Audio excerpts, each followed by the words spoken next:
You don't understand. Boom. Are you ready? Call your mama, call your papa, call your friends. The festivities are about to begin. Boom!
Boom. Well, you're supposed to get sound from here. But to make sure, I'm just gonna wait. You give me the thumbs up. If you give me the thumbs up, it's gonna be 30 seconds. If you don't hear me, then you're gonna start telling me muted, muted, and you're probably gonna hear that I'm muted for a longer time, but I would have already caught what the issue was. So as for right now, oh well, it's muted, I guess. Or it's not. I don't know. It is Festivities Live! And I am waiting on Citizen 9, Jomungus, Martin, Tusk, or Mr. Victory Radio to tell me if they can hear me. If they cannot hear me, then they will. Hey, look at that thumbs up. Yeah, you can hear me. Yeah, I know I am muted and deafened on Discord. So I know if anybody join on Discord, is not gonna be able to hear me. We probably hear them. I don't know. Maybe. Yeah, I think we will hear people on Discord, but they will not hear me. It's okay. What's up, guys? Everything good? It is today, Wednesday, January 19th of 2022. Is someone talking? Good one. Tiny Captain is in the south. Somebody asked for your information a few days ago on a comment section, Tiny Captain, and I linked them to your channel. So if you guys are interested, the go to channel feature is back on YouTube. I'm not sure if that feature is only for moderators in the channels, for your own channel, but hey, go to channel, click on the three dots next to it, next to the people, and go to their channel. So you can go and check out also Professor Phil Bell. He say hello. John Tahuti is in the house. And Tusk is almost at tea time. He having chicken and rice with hot sauce. That doesn't sound too bad.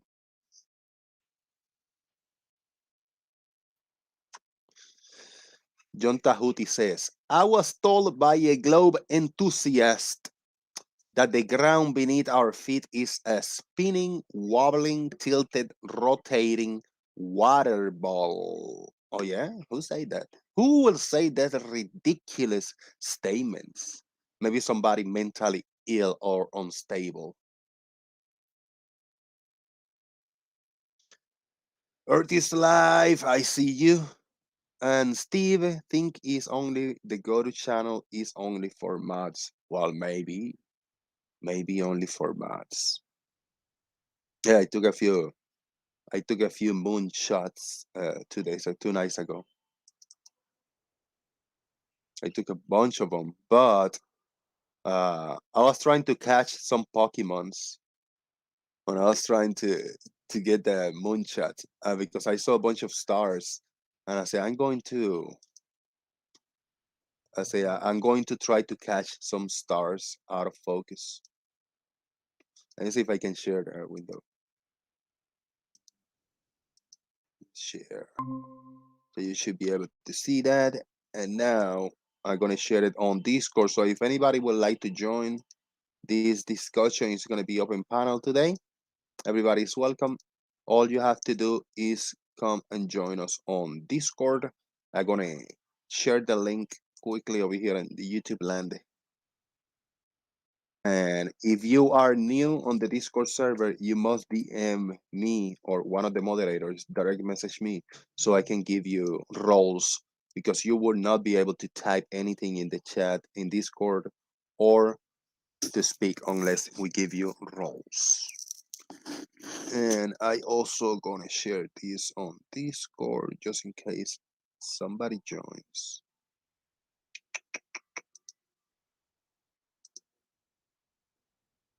That should be able to see that on the end.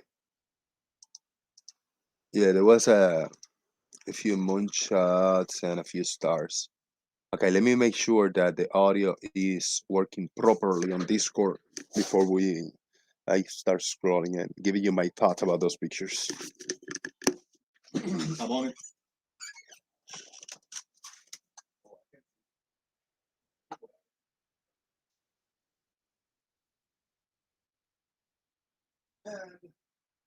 Yeah, y'all can hear me too.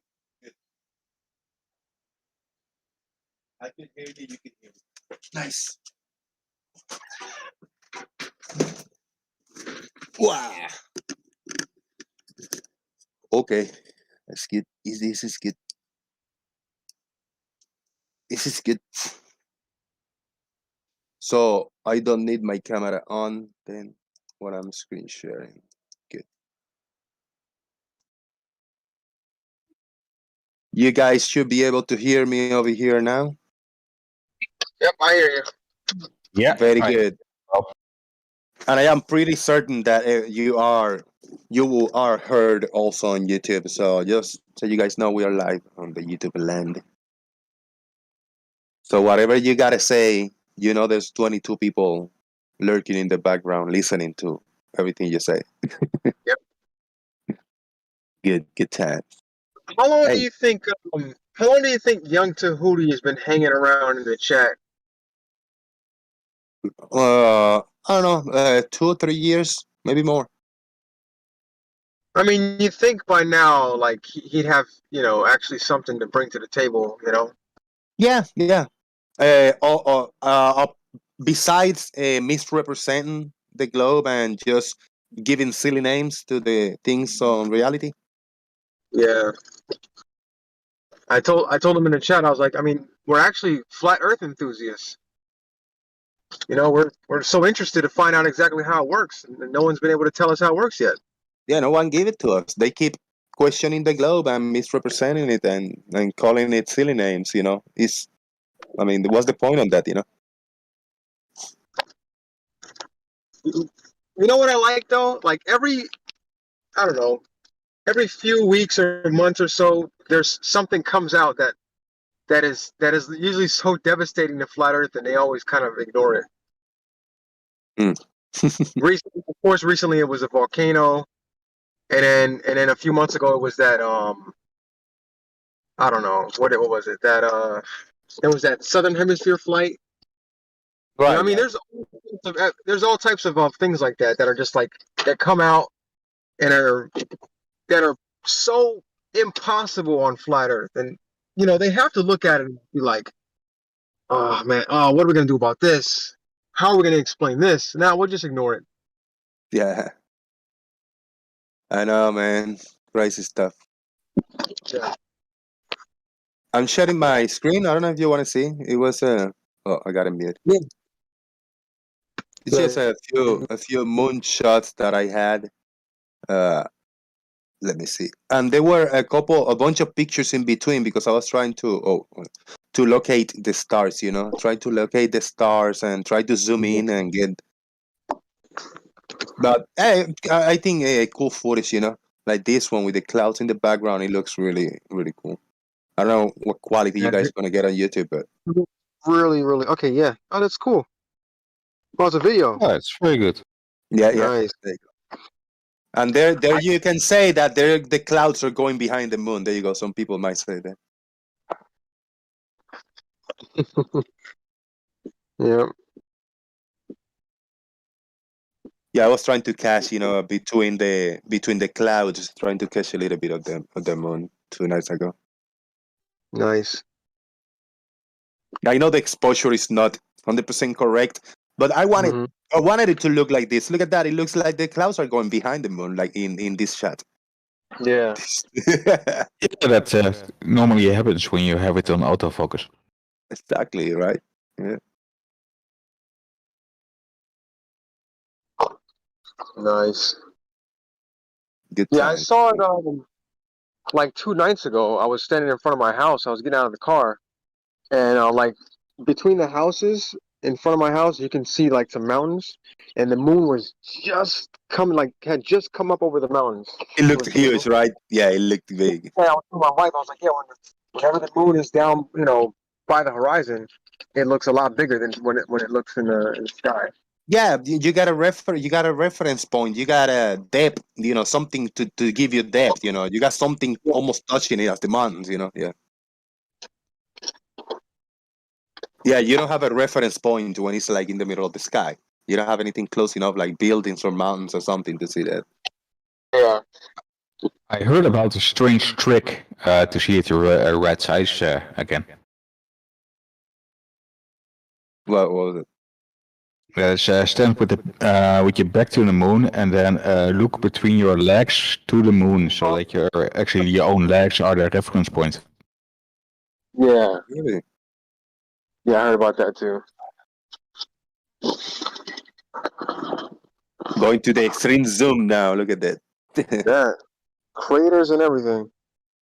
And to get a little something. It was good because it wasn't too much wind on that day. It was cold night.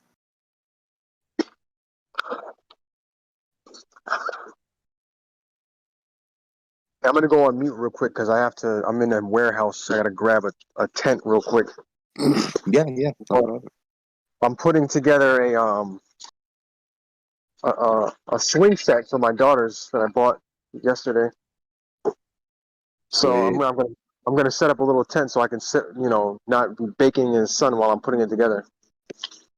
Nice one. She's gonna love you forever for that.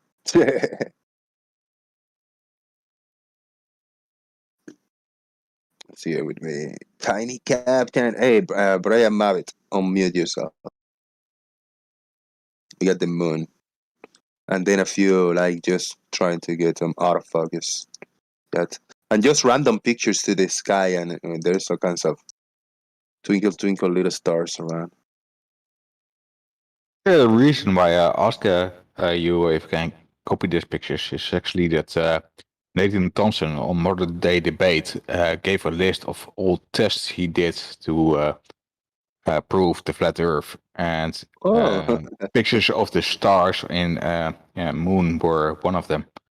Really? Shit. So I want to make a quick debunk video of all his points, but I'm gathering information. Nice. Yep. And then, to get just those tiny stars that we see in the sky, random stars, it's hard to get them on video, man. It's a tricky one. You really can't take like photos of stars. You know what I mean? Yeah, this is a star, just a regular star. Look at that as it's cruising. You can zoom in any telescope. You'll never actually get an actual image of a star. It'll just be a light. Yeah. Look at that. Yeah, that's a star right there on the screen. I don't know if it's still working. Well, one star you can take a picture of if you have a right enough solar filter. Yeah. With a good. Yeah, really? Okay. It's called the sun.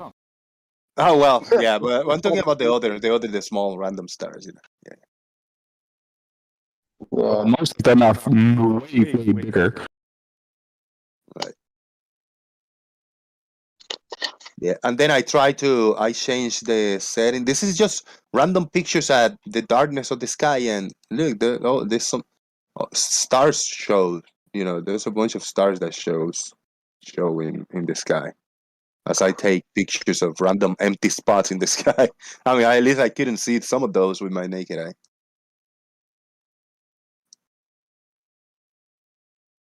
And it's just a P900, so you know. Ah, anamorphic mind says I'm a star. I'm a star to them. That's nice. Then I say, how the flat earthers get these psychedelic looking stars, you know, with all kinds of distorted and all like kaleidoscopic lens, looks like kaleidoscopic. And look, I start getting some Pokemons too. This is some stars that I try to get out of focus to see how they will look. Yeah, Like the Fluxus CCR. yeah, Pentagon. Yeah, I'm gonna check on Discord for other pictures of that you guys are posting. Oh yeah, and it's not just a P900. It's the Jeran is the one taking these pictures. Look at that. It's an entity in the sky.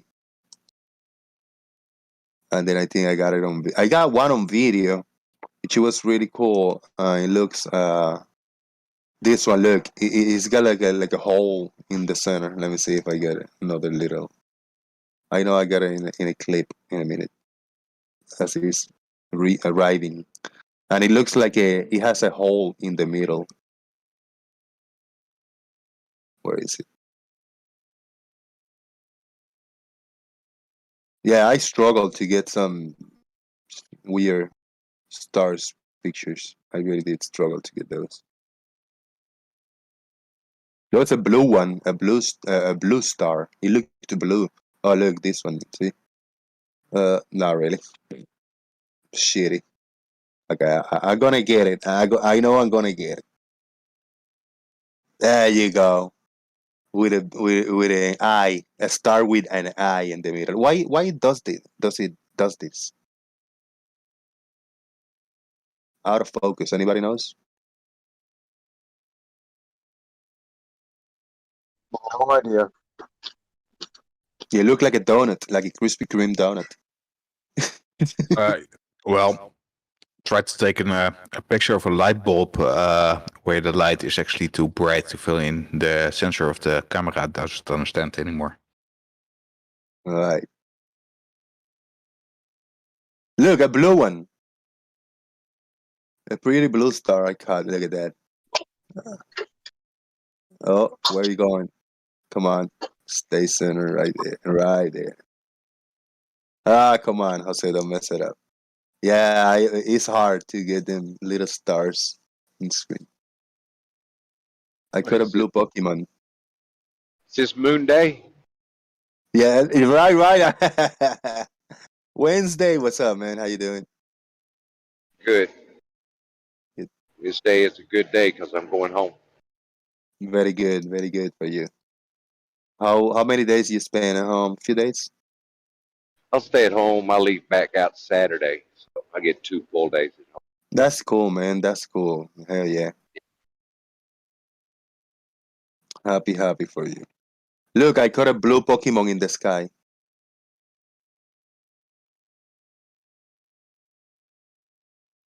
But it was the hardest. I had the hardest time trying to get stars to look like this. Because every time I try to get it, I was getting just the white dot. I didn't get any of this effect until I start tweaking with my settings. Very hard. It's just random stars. I got one more of the moon. This one is pretty.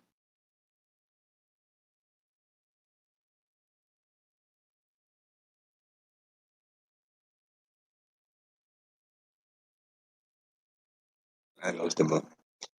I got a few pictures of the moon with different color filters.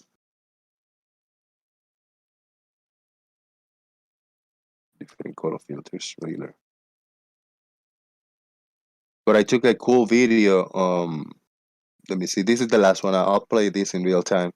I left the blue filter, and as it was going through the moon, there's a part it looked really trippy. You know, like the depth of the clouds. There's some depth in it, and it actually does look like the moon is in between the clouds, big time, with this blue filter at a point in the video. Brian Mabbott, why are you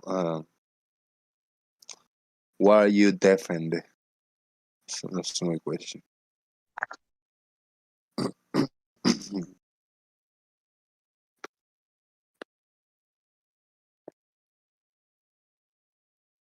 All right, let me find a nice spot for this where we can see all the moons, the clouds.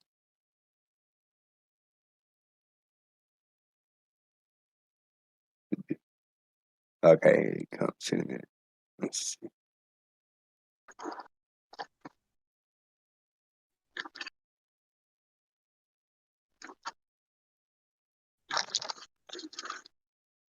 I also cannot see Brian in the YouTube chat, so I don't know.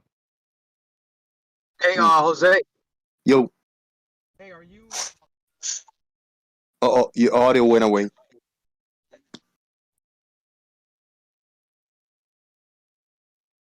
His audio went away, right? Yeah, I can't hear him anymore. Mm.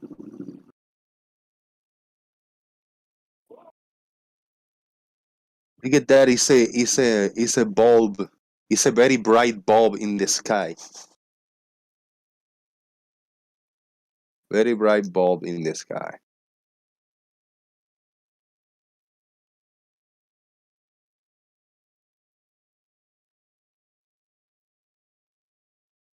So bright. Yeah, it almost looks like it's reflecting sunlight. Whoa. So that's sort of fighting words right there.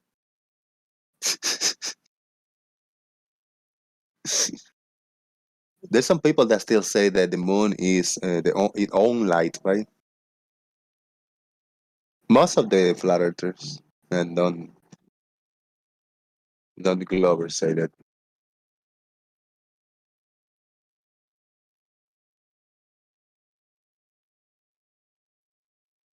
Wonder what's turning half the moon off during a quarter moon.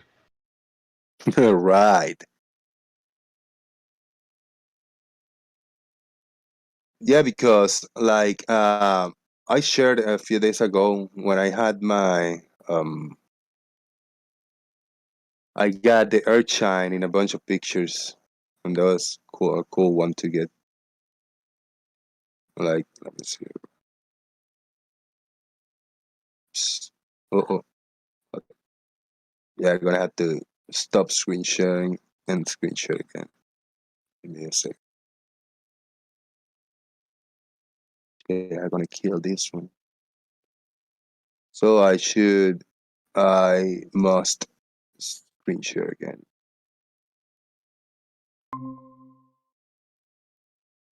I'm on it. Oh, where's Discord? What the hell is Discord? Wait. And this one right here. Yeah, that I gotta look at that, the moonshine. And so the moon was smiling that night. And depends on the magnification that I took the picture with, I could see more or less of the moon, of the earth shine, you know. Look at that, really cool. Oh, you have to Photoshop some creepy teeth and eyes in it. But look at this one. See? This is a lot. Zoom in. I don't Yeah, it see looks, any. I actually looks a- see. Yeah, a little bit. It look it looks mostly a, dark. Sorry, go ahead. Give me your thought. yeah, sorry. It looks a bit like the mouth of the cat from the game Alice, based on Alice in Wonderland, when Alice Ah, is right. just have this big knife and kills everything. All right. So yeah, depends on the settings. You couldn't see the earth shine. You know, it just matches the darkness of the sky. But what I used to believe, and I bet flat earthers don't believe, that there's nothing in here. They don't think there's nothing in here, like the rest of the moon is here. So what is this then? What is this? What am I seeing here then? Isn't that the rest of the moon? Yes, it is. On video, I couldn't see it. I couldn't see it on video. But then on pictures, then I tried to play. This is the part of the moon that is not illuminated this time, and it's actually you can actually see the shadings, like where the craters are or whatever. But if you don't believe me, then I tried this. Yeah, this is pictures super zooming in the middle where the moon was not seen, and then I start getting, look at that, the edge. You see, we don't see the part that is illuminated, the face of the moon that we see over here. We only see this little segment of the earth shine in this one. And that's what I did in a few of those. Look at that. I got the little tip of the moon we see, and then a little bit of the earth shine there. It was fun taking these pictures. A little tricky, but it was fun. Yeah, I'm not an expert on taking pictures like that.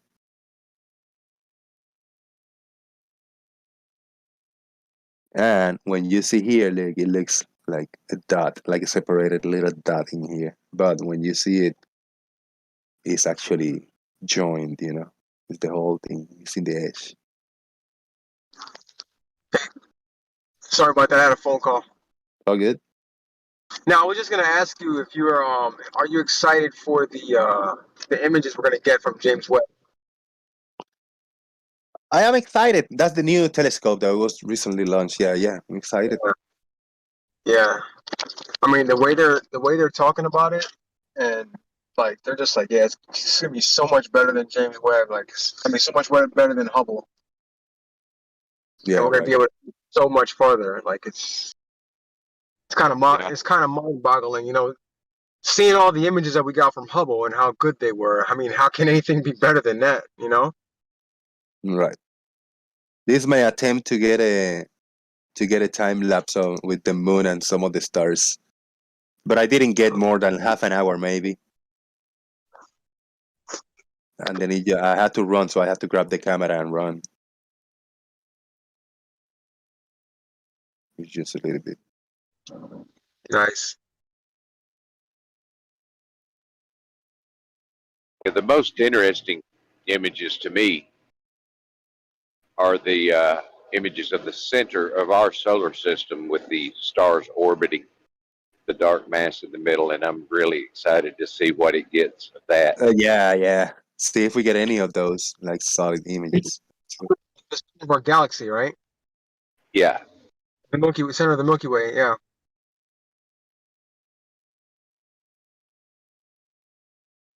Through that, I must stop this. Yeah, I can't wait. When did they say we're actually going to get the first images? Does anybody know? I think you're going to be looking at least June or July. Okay. I think the whole commissioning period they reckon was going to be. I think from launch to the actually starting, it was approximately 6 months. Farmers is here. Yeah, sorry, mate. I was watching Boba Fett. I'm just kind of upset that, you know, the lifespan is only about 5 to 10 years. I think the thing that really controls it is the fuel they've got on board for attitude control. I think they're kind of hopeful that if they're really careful and don't have to keep adjusting it too much, it might last a bit longer, because that's the problem. It needs adjusting in its position every now and then, I believe. Is it because it won't be moving fast enough to to counteract the effects of gravity? Is that why they have to keep adjusting it, To or be they have to honest, keep? I can't remember off the top of my head, but I think that's the concern. I think it's the fuel they've got on board. Hello, Zebulon. Yeah, I think that's what's going to limit it. I think everything else, fingers crossed, nothing goes wrong. Nothing coming in hits it, anything silly like that. Everything keeps working as it should. I think it would last longer. I think it's how much fuel it's got. Nice. And No, it's too far out for us to go out there and just sort of top the tanks up, so to speak. I'm just sharing this picture of the moon, right? But it looks too sharp. Let me ask you a question. One of these craters, what do you think the size roughly of one of these craters is? Kilometers or miles? That's one of the smaller. This one right here, something like that.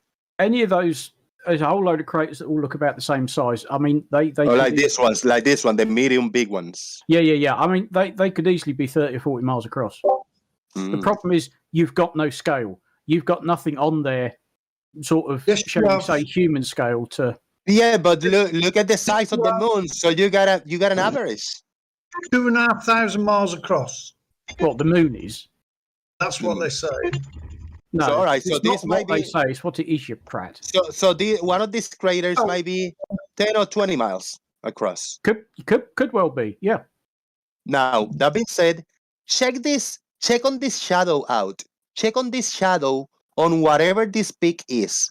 Look at the size of this shadow stretching down. Look at the size. It's almost across. That means that this shadow is probably 10, 15 miles high. Look at this. But I don't see like the tip, like a pyramid or nothing. What is this? What is the shadow of? It's a gigantic shadow. Well, yeah, but it all depends at what angle the sunlight's hitting it. Because obviously, if the sun is lower down relative to the moon's surface, because it's going to cast a longer shadow, isn't it? Well, look at these ones. Look at these other rocks. Very close, fairly close enough. But only this one. Look how long it is. That's a fucking pyramid, and it's blurred somewhere in here. Well, the moon has got mountain ranges on it. I mean, there are some decent sort of heights that you can find on the moon. It is crazy. Take this image, Jose. Hey, Jose. This is an image shared by WS just a few minutes ago in the Daily Boom. It's a high quality image. Yeah, what's up? You're also forgetting that the moon has a much smaller radius than Earth. So small angle distance gives already a very different shadow.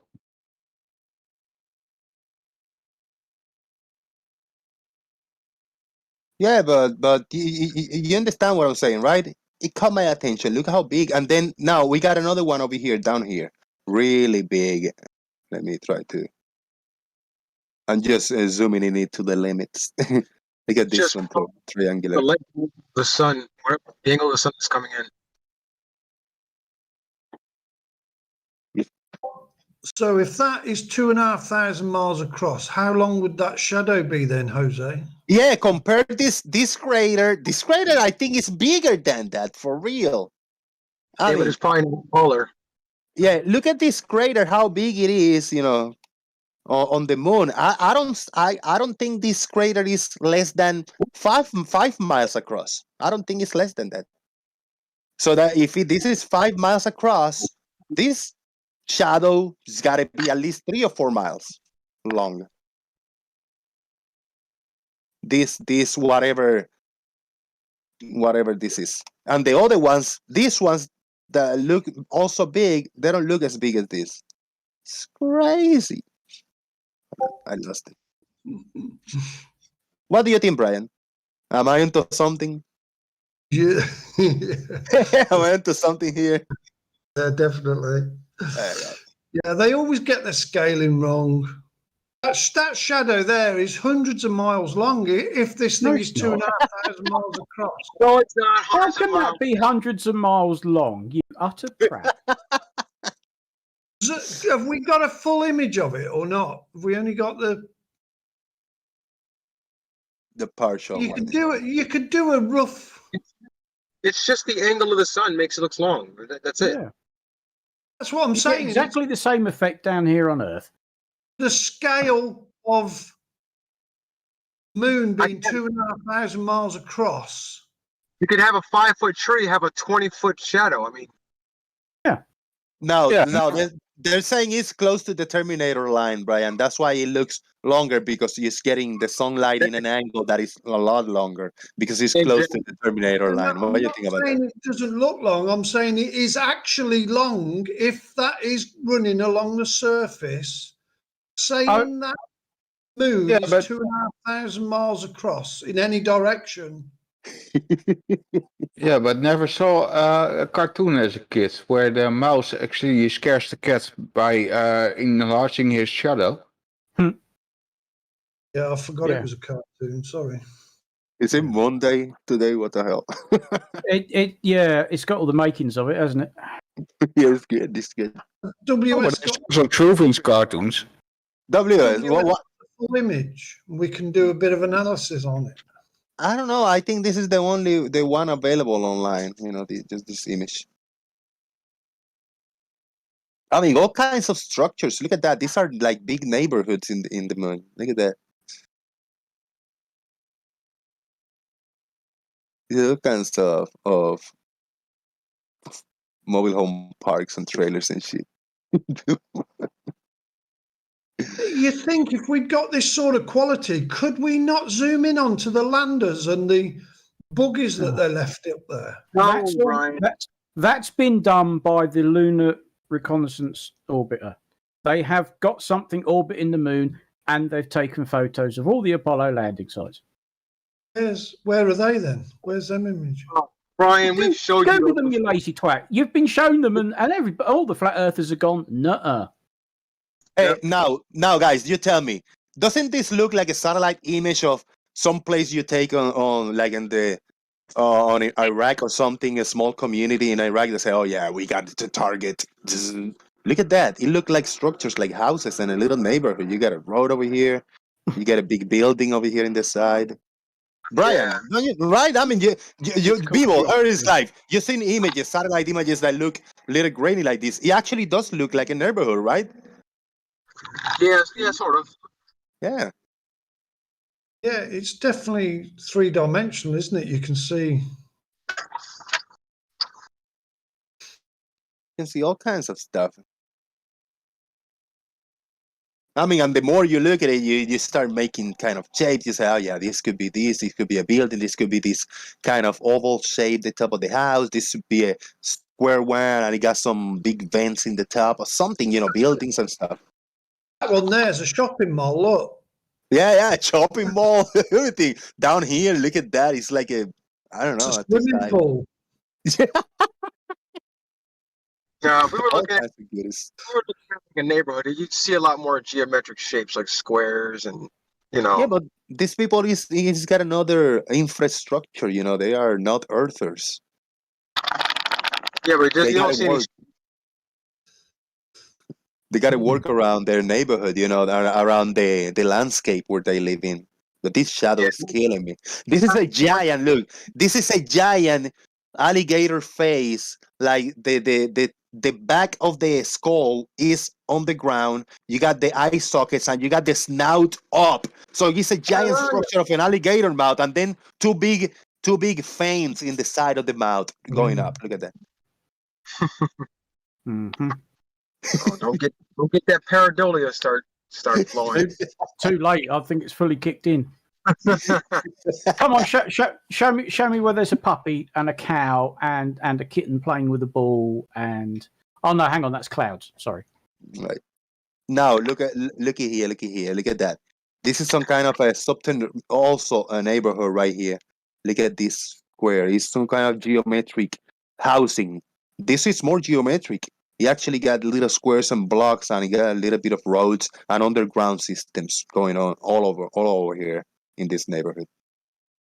Do you see it, Brian? I don't see it. Yeah. I see it. There's definitely, that's a community, that is. It's a community right here. Yeah, easy. I don't In that see it. aggregate view that you point, I see more often a goblin of trying doing karaoke, but that's me maybe. Yeah. You're just reading it into that. Yeah, you gotta have fun, man. You gotta have fun. And that was just, everything that I was looking at is down in this little section right here. And look how much there is. Look how much there is to this one. Crazy. Good stuff. See man. how every one of the craters are perfectly a vertical impact. No. Not all of them, Brian. No, not all of them.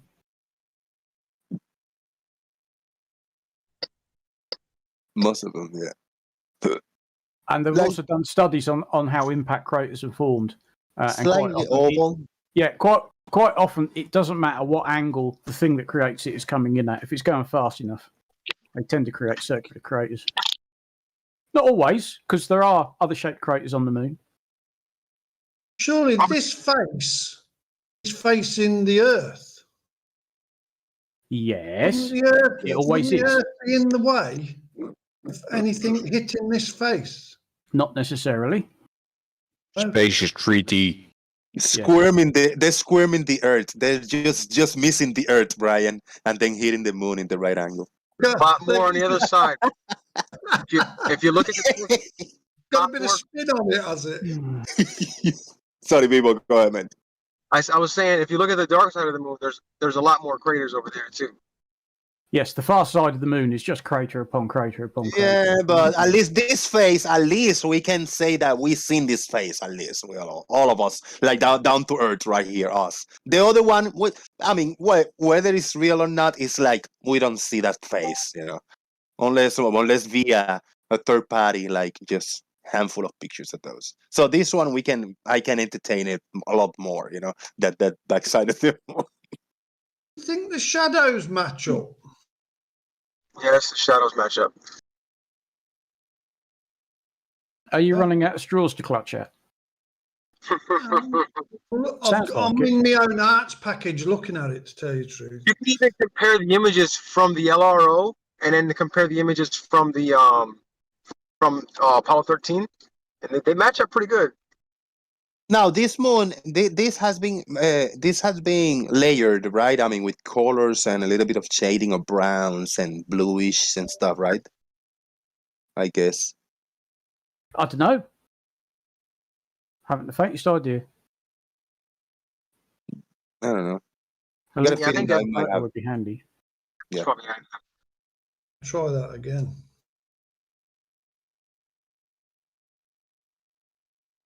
Yeah, but there are some big ass structures over here, man.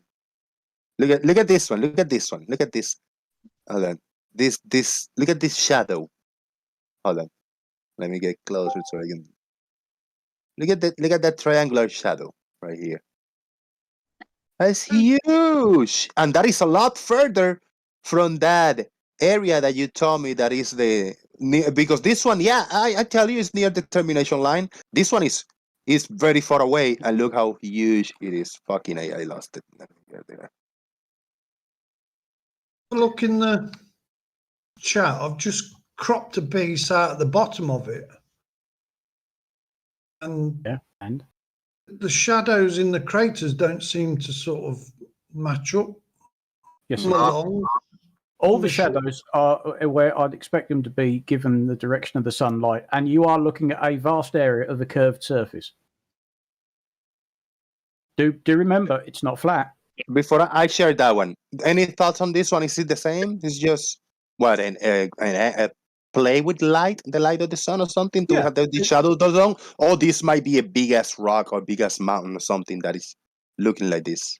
Well, it's a fairly tall lump of something, but I suspect from its point of view, the sun is fairly low in the sky, and that's why it's casting a long shadow. But yeah, it's obviously taller than the stuff nearby it because it is casting a longer shadow. But It's bigger than is as big or bigger than this fucking giant crater up here. that this big lump high, look, the shadow is pretty much the same size than this. So this is a big ass lump. Yeah, there are big lumps on the moon. I mean, the tallest mountain on the moon is about half the height of Everest. It's just over 18,000 feet high.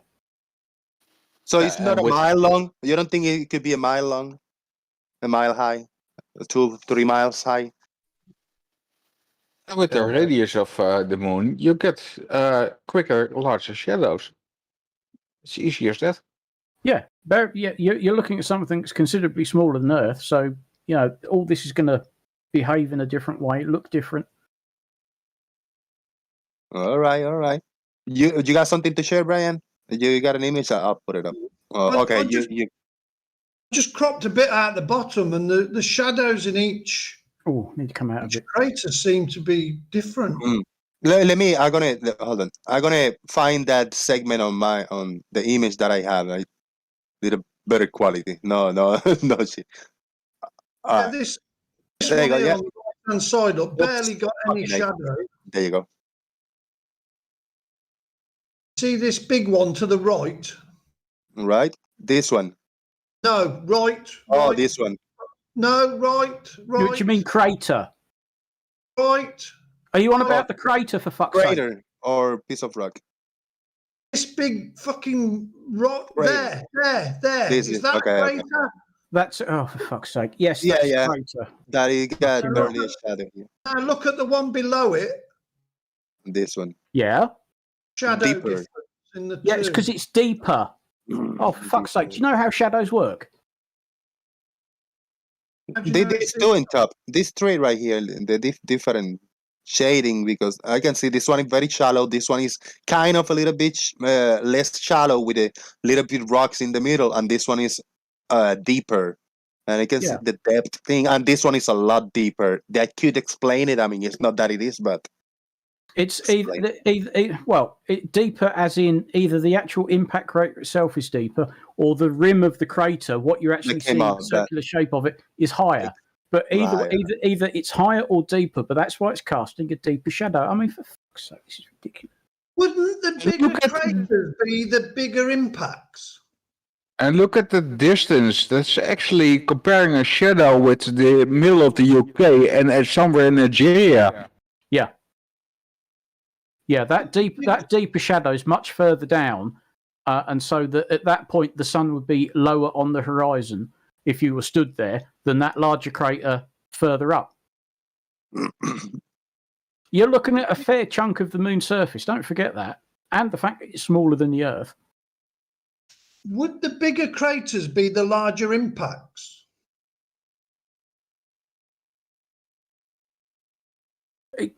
Quite possibly, yes, but they happened at different times. You see, what also tends to happen is if you get impacts nearby and it throws up a lot of dust and dirt, when it comes back down, it can start filling in other craters, because these things have happened could well have happened over millions of years. That's just pushing it, Brian, right? He's pushing it now. It's how craters are formed on the moon, I'm afraid. And some are deeper, some are shallower, some are bigger, some are smaller. The further up you go, the higher the sun would be in the sky if you actually stood there. That's why the shadows are getting smaller and smaller. The further down you go, the lower on the horizon the sun would be, which is why the shadows are getting longer. All right, Brian, what are your thoughts? I've got a black screen. I'll just have to go out and come back in again. I don't know. Oh shit! I should be sharing. If you look at that one there, just off to the left of center, that big one, the internal base is like pretty well flat. Smooth like baby's blood. Look at that. Smooth. And this little one down on the right-hand corner looks like somebody's stuck a stake in the ground. If it's that deep. But you'd thought the impact of the big crater would have more kinetic energy and create a deeper impact. Yeah. It almost looks like what Farmer's Boy just said, that the big one is filled up over the millions of years. Yeah. I've lost the picture again. Hey, real quick. Oh, you before I lost get- it? I moved it, but Hey, real quick before I get out of here, I dropped some 2 images in the Discord of when I took images of the lunar eclipse. So those out, but I got to get out of here. Yeah. Are these your images? Is he gone? Yes, my Yeah, images I he took with my.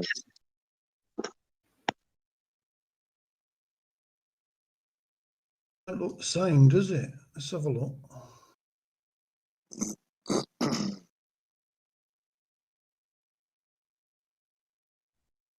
That is the shadow of the Earth cast upon the moon. Yeah, quite impossible on the flat Earth. I just want to say big shout out to, look at that, 42 people watching, 20 likes. Guys, what is going on? Why Oh, only yeah, 20 sorry, I likes? forgot. There you go, there's another one. You gotta have the thumbs up, please. And I haven't checked on PayPal, but if anybody, everybody should support with a few dollars via PayPal. The link is pinned above on the chat box. So please support and tag me. Let me know. I'll check it out. Brian, this is the shadow. They look different. One is red, one is darker. I don't complain, you know. But how about the shadow?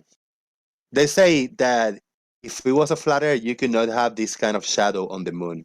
A little bit kind of a curved shadow. You'll get a curved line on a curved surface, won't you? Even with a straight ruler, yeah, I know. You can. You can't project a straight line onto a curved surface. Impossible. No, you can't. Oh dear. Right. Okay. I'm Yeah. not. Yeah. Find the globe anywhere and find the equator that's been drawn on it. So what I No, I never said that. I said project. That's the same fucking thing, mate. Sorry. No, it's not. Yes, it No, is. it's completely different. No, it No, isn't. it's not. I'm sorry. You've been Light swallowing is Bev's bullshit for too affecting- long. The surface that it's going on is a curved surface, so it affects it differently. It's still a straight line. It stretches it as it goes away from it. Oh dear. You can draw straight lines on the sphere. Sorry. I never said you can't draw a straight. I said it's projected. Shadow is projected, isn't it? Oh. The other thing for me is God, you're such a fucking moron. easy now. I'm sorry, he's getting to me tonight. It really is an absolute grade A. if the moon is on the dark side of Earth, how the fuck do we see it at all? Because it should be in Earth's shadow, shouldn't it? We're all on a galactic plane. Go on, have a little think about it, Brian, and you're almost joining the dots. We're on a galactic plane, aren't we? What's this galactic plane nonsense? How about the plane of the ecliptic in our solar The system? sun are all in a perfect level flat line, aren't they? No, Not. no. So is the moon above the Earth? It depends. Depends at which point of the orbit you're looking at. Far Now, as this I'm one I led got- to believe, all the planets line up on a galactic plane. Why do you keep calling it galactic? The galaxy's got bugger all to do with it, mate. You see, What do you call it then? it's the plane of the ecliptic. All right. And it's to do with the plane of orbits around the ecliptic- sun. Forget about the galaxy. I don't know why you keep bringing galactic into it. Plane of the ecliptic. It doesn't Correct. even matter. Line All one. planets have a different path around the sun anyway, so Yes, it's they all 3D do. anyway. Surely, if our moon goes behind the Earth, wouldn't it go into completely Earth's shadow? It sounds epic when you say galactic. That's why. It's Yeah. Yeah, I don't know. He's heard. He's got half a clue about something. I mean- he's heard, and that's I it. mean, the heliocentric globe Earth model is epic. It's giganticus. So we gotta look in the giant scale, right, Brian? I'm just saying. Just saying. Magnificent. Do you think the globe Earth heliocentric way that we are all born in learning the reality, could it be a creation of God, or could it be just random events that took a long time, Brian? I'm still out on that one. I understand now that I was created by my parents. Oh, not all this Right, shit again, please. Oh, let's go. Let's go. Oh, I've My had a tenner for every time I heard him say this. My parents were created by my grandparents, and my great grandparents created my grandparents. Right. But I understand that I was physically created by me dad's sperm and my mother's egg coming together. Now, that doesn't mean there is a creator. It just means at some point somebody had to drag these two elements together. That to me, the jury's still out. I haven't quite got my head around that. No. Yeah. I know I didn't come from pond scum. Are you sure? Didn't. Your mother and father created you. Yeah, it's called sex. Yeah. Well, I really don't want to think about it. Let's not go there. No, exactly. It's not what you want to put in the back of your head, but That's the nitty gritty of it. Yes, that's got absolutely nothing to do with talking about creators, gods, and deities. no, I don't. I'm not religious whatsoever. I know the Bible is a complete fucking deception. No, Ooh, it's not. shots fired. It's not a deception. But whether we were It's just created a collection of something. fairy stories and stories pillaged from other religions. I think it's a myth book. It all has maybe a part of origin, but it's not completely it's happened again because it was told before over and over and over again before it was written. Now, Brian, with that analogy that, my parents created me, with this chemical reaction inside them, physical chemical reaction, and then my grandparents and bragging back. That means that the Earth where we live, which is this galactic giant, massive small thing in between the solar system and then the galaxy in between the galaxies. So that means they created the planets. One planet pooped another one, and then this one pooped the other one. Right. Don't think it works like that. One way of looking at it. Right. We're having fun here today, man. Come on. We're keeping it light. I honestly don't believe we've got the comprehension to understand what we're living on. That's the sort of route I'm going down now. It's beyond our comprehension. Fortunately, most people do. You believe a fantasy? Yeah, I agree. No, I don't believe a fantasy. You do. What do I believe? Fucked if I know. You're well out of whack with reality, though. I've got no beliefs. I've got knowings. No, you're just pleading ignorance. You don't know. Oh, we don't know this. We don't know that. Well, fortunately, most of us do know. I know that this planet isn't flat and stationary. I know that. And you should be able to prove it. I can, but every time we try to prove it to guys like you just go, nuh-uh. Well, sorry. Wait till Rumpus does my his job test. works. You'll be a flat earther then. No, I won't. I will never be a flat earther. My brain still functions normally, thank you. What if his test proves to you there is no curvature? But it What are you won't. going to do then? But it won't, Brian. What if it does? I've already viewed from one bridge to the next using an auto level, and just that in itself tells me that it's not flat and level. Exactly. You have viewed it. Well, I'm not going to do it by touch, am I? They're 6 odd miles apart. Good grief. What we see as curvature is just it's distortion in the atmosphere. That's all you're looking at. No, and actually, if there's too much distortion in the atmosphere, you can't clearly see the other bloody bridge. That's why we have to wait for the right time of year and the right time of day and the right, when it all clears itself up, which is generally later in the day. How far are the bridges apart? They're at least 6 miles, I think, from memory. With an auto level? You can see. You don't need an auto level. A decent pair of binoculars. What else was I using? I think it was a P1000 because that zooms in quite nicely. And if the air's clear enough, and it was eventually a couple of times, you can see the other bridge quite clearly. I got a comment by Gary Webenga that blew my mind. Like, Gary Webenga say, the globies believe that the moon phases are caused by Earth shadow. Who believes that? Who believes that? I don't. Nobody. None of the globe earthers in YouTube believe this. No. That the moon phases are caused by Earth shadow. This is a lie. Yes, I mean, this is a lie that maybe Gary Webenga maybe is not lying, but he just don't understand. Gary Webenga maybe believes that we believe that the moon phases are caused by Earth shadow because it's not true. It's just he's wrong. Yeah, you're Shocker! right. Spoiler alert. WF just told me that was Earth's shadow going across the moon. When there's an eclipse, when there's a lunar eclipse. Yes, that's not an eclipse. Yes. Not the regular phases of the moon. The phases of the moon are not caused by Earth shadow. Exactly. A lunar eclipse is caused by the Earth getting in between the sun and the moon, which is impossible on the flat Earth.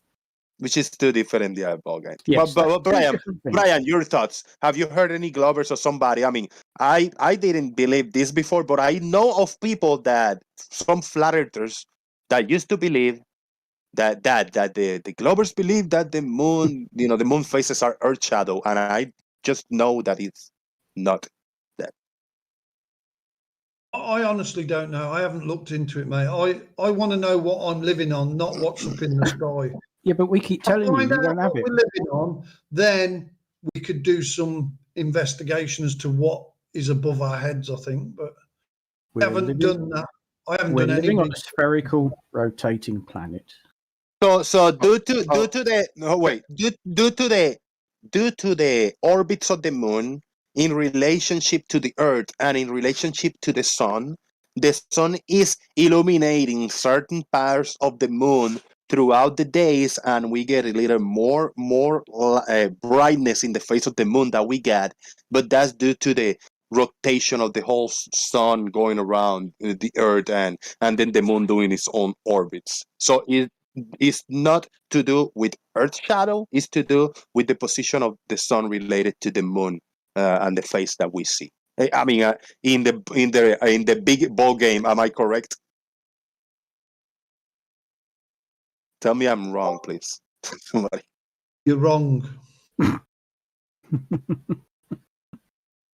May I ask Brian something? You already asked. Oh, but you didn't ask Brian. Go ahead.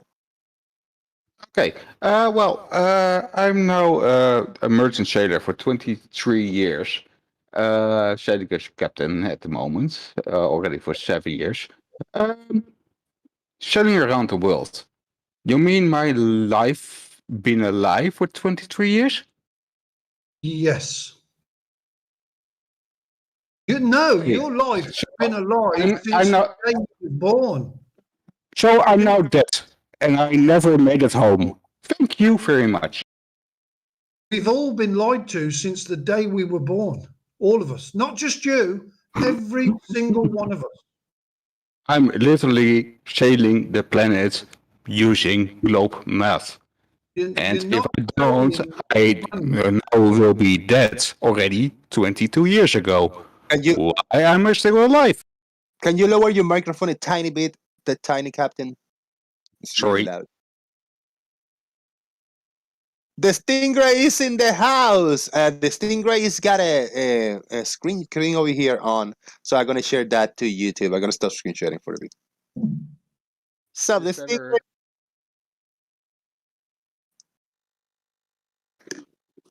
I'll be back in a second. Let me share for YouTube. You're muted, Stingray. That's no moon.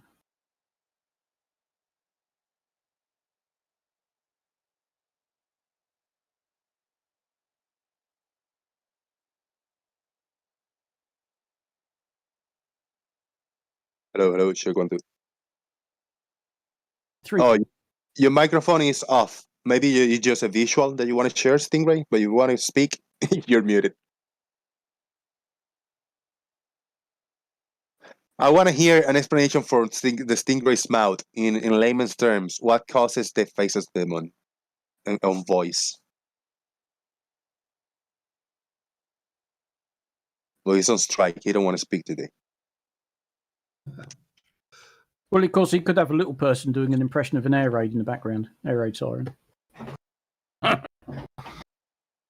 No tellings.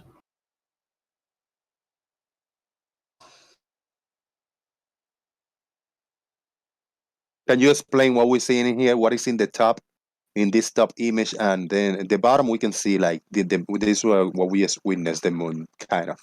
But what's in the top right here? It looks like he's made a scale model of the Earth. You can see that in the middle there with the sort of extended white rectangle box around it. That's wobbling backwards forwards. Yeah, there we go. And over to the there's Earth. And then off in the distance, you can see the moon. And that, unless I'm much mistaken, that looks like it's drawn to scale.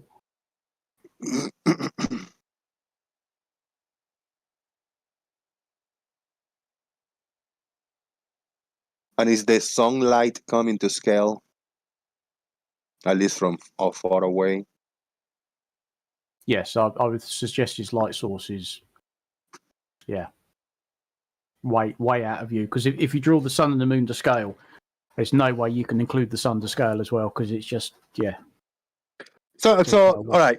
So looking at this, Brian, you know what I see here? That this can be computer model via computer based on the knowledge that we have on the heliocentricity of the and the sphericity of the Earth. Do you agree with that? That it can be modeled that way via computer, or maybe in a physical scale model if it's small or big enough? You can model anything in any way, shape, or form. Doesn't mean it's reality, does it? Just means you've modeled it that way. But conforms to reality because this is what we witness. You know, it does. It's true.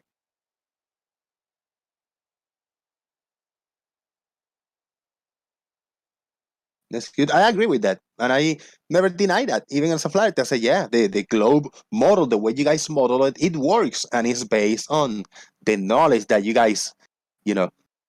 And what's he showing here? Is this Earth's shadow? No. This is the faces of the moon only. And what's causing that? What's this darker area then?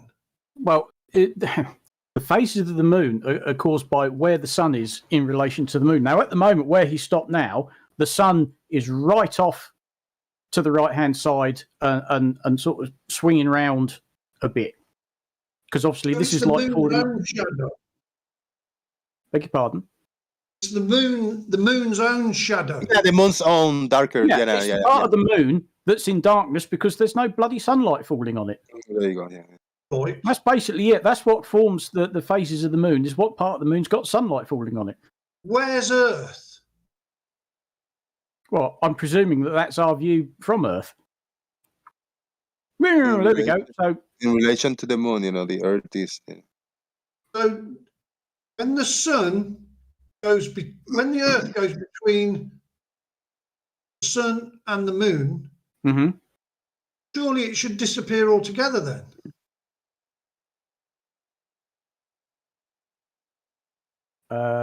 A total lunar eclipse. No, just disappear for several hours a night, I'd have thought. No, this doesn't happen every night because the moon is at a slightly different angle of orbit to the Earth's orbit around the sun. Surely at some point in the night, it has got to be perpendicular with the sun and the Earth. At night, when we can't see the sun anyway. And why can't we see the sun? What I'm saying is I can't see as it can reflect onto the sun cannot illuminate the moon if the moon is in direct line with the Earth and the sun. But that very rarely happens. You've got You're to be able to, mistaken. Yeah.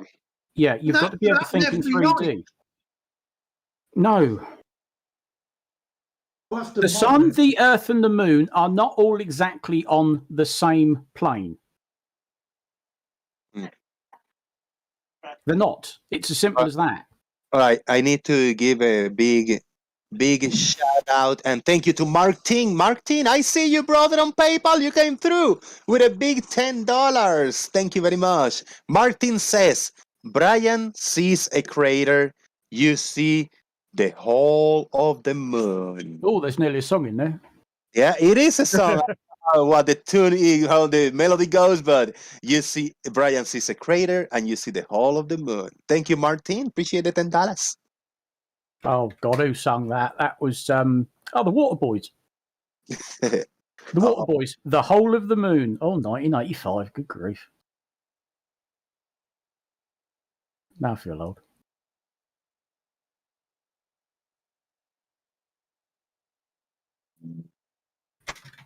Oh dear. 6.68 degrees off the ecliptic plane. You get the 66 in, aren't they? No, it's not 6.6. It's 5.15. Said 6.68 there on that image. That's the angle of the moon itself. Well, we're talking about what image? I want to see it. There was an image posted a little while back in Daily Boom by Loki Fish Mars. Okay. I mean, I posted one showing the. Oh, it's a graph. It's a diagram, but it shows that the plane of the moon's orbit is different to Earth's by 5.15 degrees, and then the moon itself is tipped over at 6.68 degrees. You know, like Earth's tipped over. I'm sharing that now on Discord. Yeah.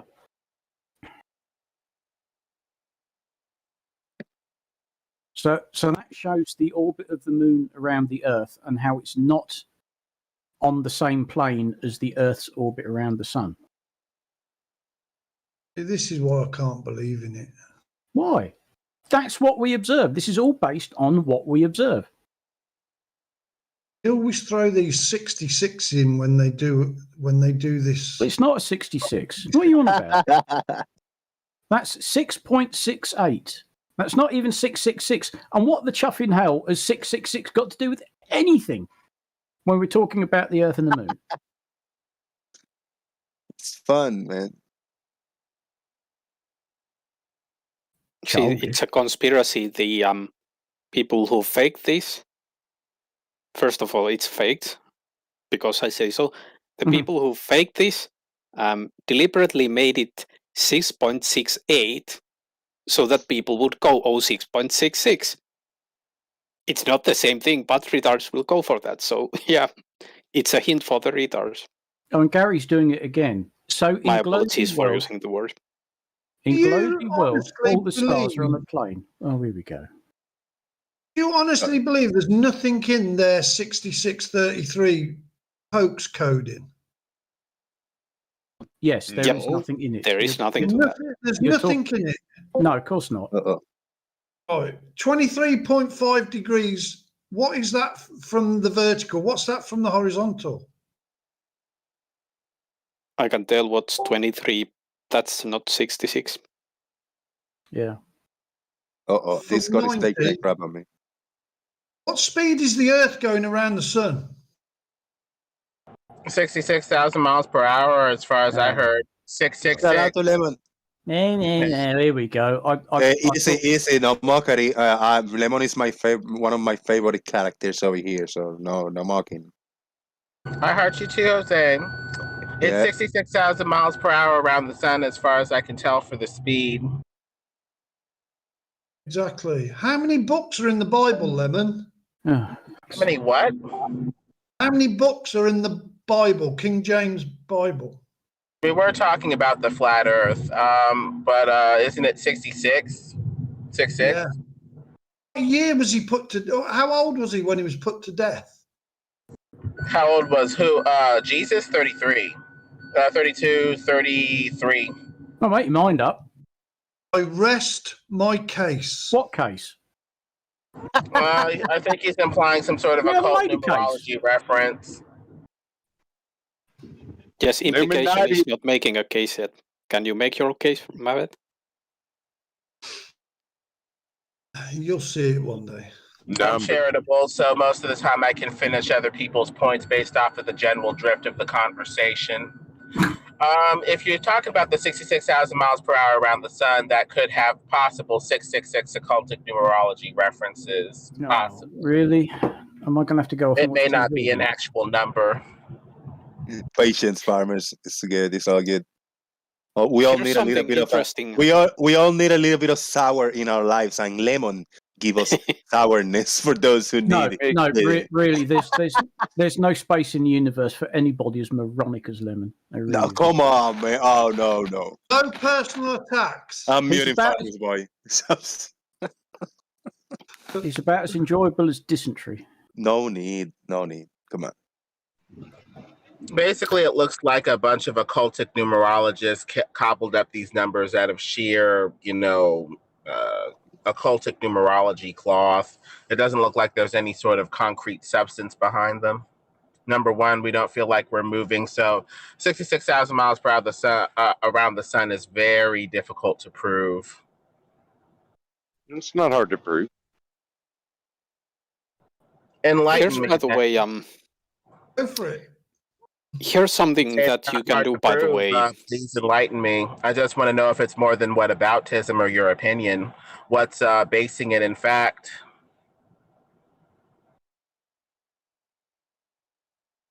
Do you think that people on the world, just people like you and me, are more attracted to satanic stuff than Christian stuff? Because I beg to differ. I think they're in the world as a whole. They're more, not necessarily Christian, but people with more of a beliefs of a higher being than people that what you say are satanic and non-believers. Well, people do believe in a higher power, yes, but they have varying degrees about that higher power that appear to correlate with their willingness to submit to that higher power or reject it or try to control it or make the higher power more to their liking. You're going to get a different God depending on basically how much you're willing to submit to him and or how much you're trying to control him and or reject him. So you're going to have different conceptions of God, but universally there is some sort of conception of a higher power that is transcendent and beyond humanity. I think if you don't want to submit to a creator, the random atheistic ball would appeal to you a bit more than something that's a bit more flat and domed and more obviously created by a creator that's beyond our control and mastery. But that's just a general dime store psychology critique of what sort of, thinking goes into believing this or that.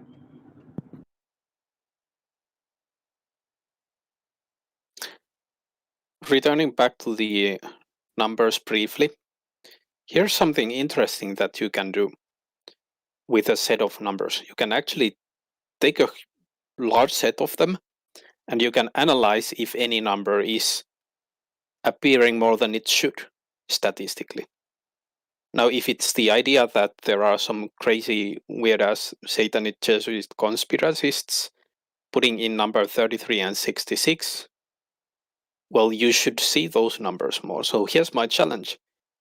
If you can I challenge anyone saying that this thing happens to actually take a piece of, take a larger set of numbers and show me the statistics and show me that actually, statistically speaking, 33 and 66 are appearing more than they should. Well, the three main go-tos you can go to as a flatty would be the 23.4 degree axial tilt, 23.45, 23.5, depending on who you ask nowadays, since I guess we've gotten hip to it. And take 90 minus 23.4, there it is again, 66.6 or 666. Take the amount of curvature per mile squared down and away from a tangent on the ball. It's 8 inches or 8 out of 12 inches or 0.66 feet per mile squared, along with the 66,000 mile per hour speed around the sun. That's enough for a conspirator to go, yep, there might be something going on here numerologically anyway. Sure. See, I understand why for a conspirator, like you said, that might be enough. But my question had to do with show me that it's statistically more than should, and to show it statistically, you need to use statistics. And how many times do you need to see it crop up then before? I didn't see it yet, so at least once. You saw it at least 3 times. Why did you say once? I just pointed out 3 instances with the 66,000 mile per hour speed around yes, the but sun. you didn't show what I tilt of the Earth and the 0.66 per foot, curvature per mile squared or whatever. See, here's where my challenge comes up. We would expect the number 66 and the number 33 to sometimes appear in nature anyway. If they didn't appear, that would be a strange conspiracy as well, and you could make the argument that these people are deleting these numbers for some symbolic reason. So I need you to show me that there's more than it just would happen randomly, because it's your assertion that these people are putting the numbers everywhere. Well, so that's why I'm saying I haven't seen it even once, because you haven't shown that it's statistically more than should be expected. I showed it 3 times, so that's not quite correct. But the thing is, when you talk about 666, you're talking about the number of some sort of occultic, man-centered, thing. Basically, there's different interpretations of what 666 means. A third of the angels went with Lucifer when they fell, 666. We're 2/3 of a man ever since our spirit died when we rebelled against God in the garden. Since we are, made of 3 parts similar to 3 things similar to God with our mind, body, and our spirit. Since our spirit died, we're 2/3 of a man, or 0.66, basically, in that regard as well. So these occultists may be showing you their calling card essentially when they're making up these numbers and fabricating them out of whole cloth, potentially. A liar can only lie in so many ways. And if you're, an occultist or something like that, or a numerologist or whatever, this may be your calling card. Sure. I need to go back on something that you said. You said that you showed me that it's statistically more than should be expected 3 times. Now I have a small problem with that, because you showed 3 numbers, and you said that that's 3 times more than should be expected. So you're virtually saying that this number cannot be, statistically speaking, it would be impossible for this number to be 66, and I'm not sure why. Like it's the same as saying the number of days in the week can be anything in the world but 7, and because that's 7, that's a conspiracy right there. Why would it be impossible for it to be 7? I mean, it could be any number, but the thing is, we're in a reality that doesn't appear to be made of discrete quanta. 2 divided by 3 is 2 discrete units divided by 3 to give us 0.666. So anytime you see discrete numbers in reality, that kind of points to something that's a little hard to believe, because reality is not made of discrete quanta like that. There's several different quantities in a continuum of possibility. You wouldn't get nice, neat, and tidy numbers like 2 out of 3 automatically. That's just not what you're going to tend to get, you would think, unless something else was going on here beside just randomness. Out of the random numbers, the infinite numbers of random numbers that you could make up in reality, 2 out of 3 is figuring at least here 3 times, maybe. I don't know. It kind of, I smell a rat. But can I have 15 seconds to say thank you to all of you, the panelists on Discord, the Daily Boom, 11 of you, actually 9 with my 2 accounts. Thank you for being here, and a big audience on YouTube, 50 people watching. Thank you so much. There are 31 people that liked the show, so I please encourage you to hit that like button, or dislike if you wish to, but I like it more when it's the likes. So I really appreciate it, and thank you for your support, everybody. Carry on. No problem.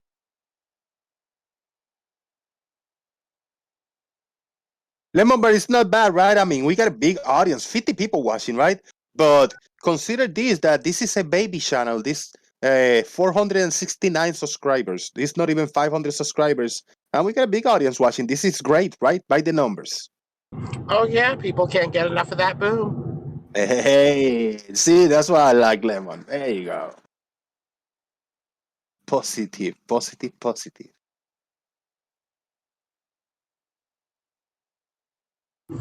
I'm gonna go get some food. Carry on, gentlemen. Enjoy. And somebody told you, keep that alarm, that beep beep. Brian Mallet, you back? Or what? He'll be back shortly. Farmer's Boy went deafened. Steve Rorino, the Stingray, and Brian Mavitt when Lemon came in. Oh, the pain. Some people even dropped from the call, and now we're getting more people. Big hello, big shout out to Bobby Pine, Alaskan Explorer. Punta! Punta was new. Not even 666 subscribers yet. How about that?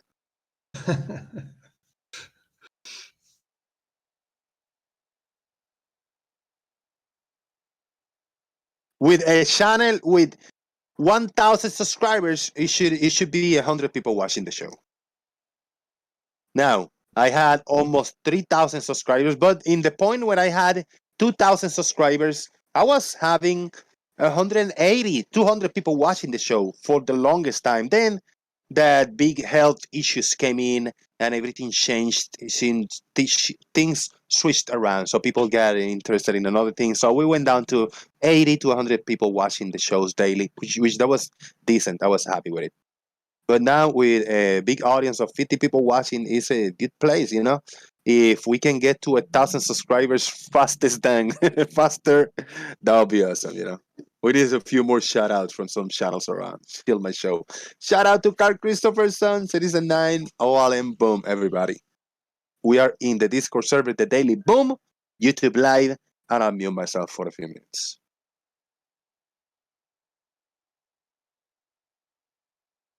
Oh, I'm actually going to drop and rejoin because Discord is acting a little off for me. So it's like I cannot click on everything properly. So I'm going to drop and rejoin.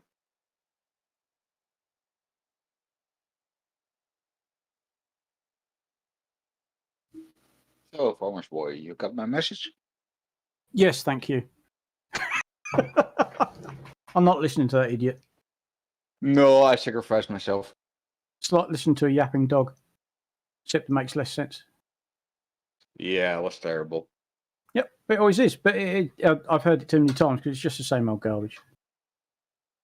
Yeah, I know, but I was busy anyway with other things, so I thought, well, I can piss him off more with showing Max Verstappen with his number 33 that won the Formula 1 this year. With what? What? Well, Max Verstappen had, next year he has number 1, but he always had number 33, and he finally won the Formula 1. Yeah, I don't want to talk about that. I'm not the world's biggest Hamilton fan, but that was just an absolute fucking shambles. Yeah, but if you see what happened over the whole year, then we also have some luck. I know, but that whole decision was taken for TV, not for racing. But no, that's true. I'll give you that. That's true. That was true. But yeah. That's been going on all year. When you look back and go, what the hell did they decide to do that for? Yeah, it's got nothing to do with the huge TV rights and the Netflix thing that they're doing. And yeah, there you go. Yeah, the funny part is that with the Netflix show, Max Verstappen doesn't want to even cover it. But it's nice to see somebody that could actually challenge Hamilton because he's been dominating it for far too long. It was only a matter of time before one of the other teams sort of caught up with them. And yeah, and the funny part is the Mercedes car is still better. Yeah. Yeah, but that's racing, you know. Now, You know what was going on here with my hand is something on my computer that when I hover my mouse all over my monitor, there's I said 20% in the center of the screen, like like a little diameter of a 20% of the screen, right in the middle of the screen, that the mouse doesn't want to click on anything, highlight anything, or click on anything. Everything works all around the monitor, the mouse, and it does hover over the mirror. But if I try to click on something, it doesn't work. It's very strange, weird. Yeah. So I gotta move like the Discord to the side if I want to click on an image or click on a name of you or something. Because if it's right in the middle of the screen, it just doesn't work. The fuck? That's a new one. You have Windows 11 at the moment? Yeah, Windows 11. I had the same with a Windows 11 computer, that there is a sneaky Windows over your Windows, and if you restart, it's gone again. But it when you Really? open the wrong program, it's covers that again. It's a mistake in Windows 11. So it's like, okay, it's like a notification in the middle of the screen, but it's like an invisible notification because I cannot click anything. That's correct. Yeah, it's an Okay, invisible okay. notification. Fucking hey, I'll play with the task manager and start closing shit down. No. Run away from him. What's up, Gary?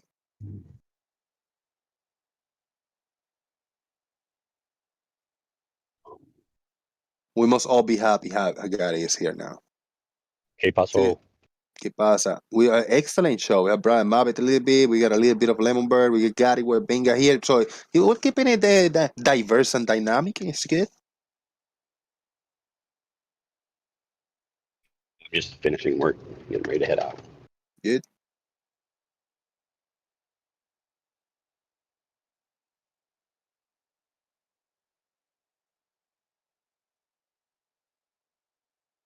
I think it's working now.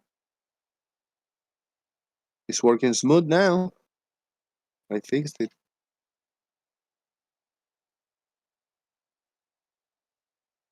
I closed something. I started working again. Oh well, whatever it was. Yeah, whatever it was.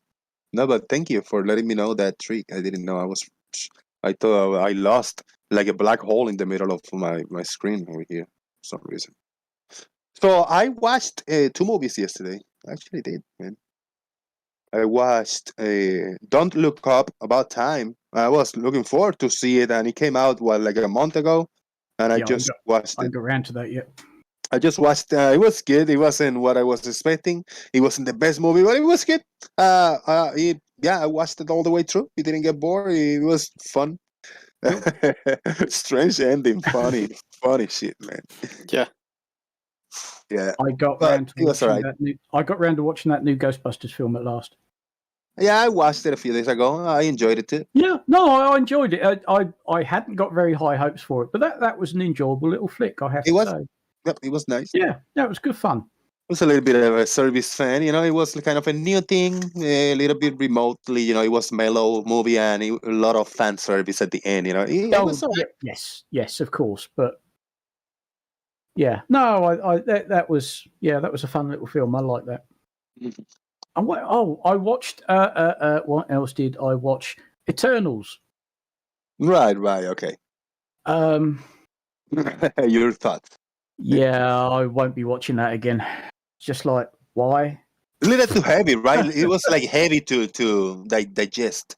Yeah. It was. Oh no!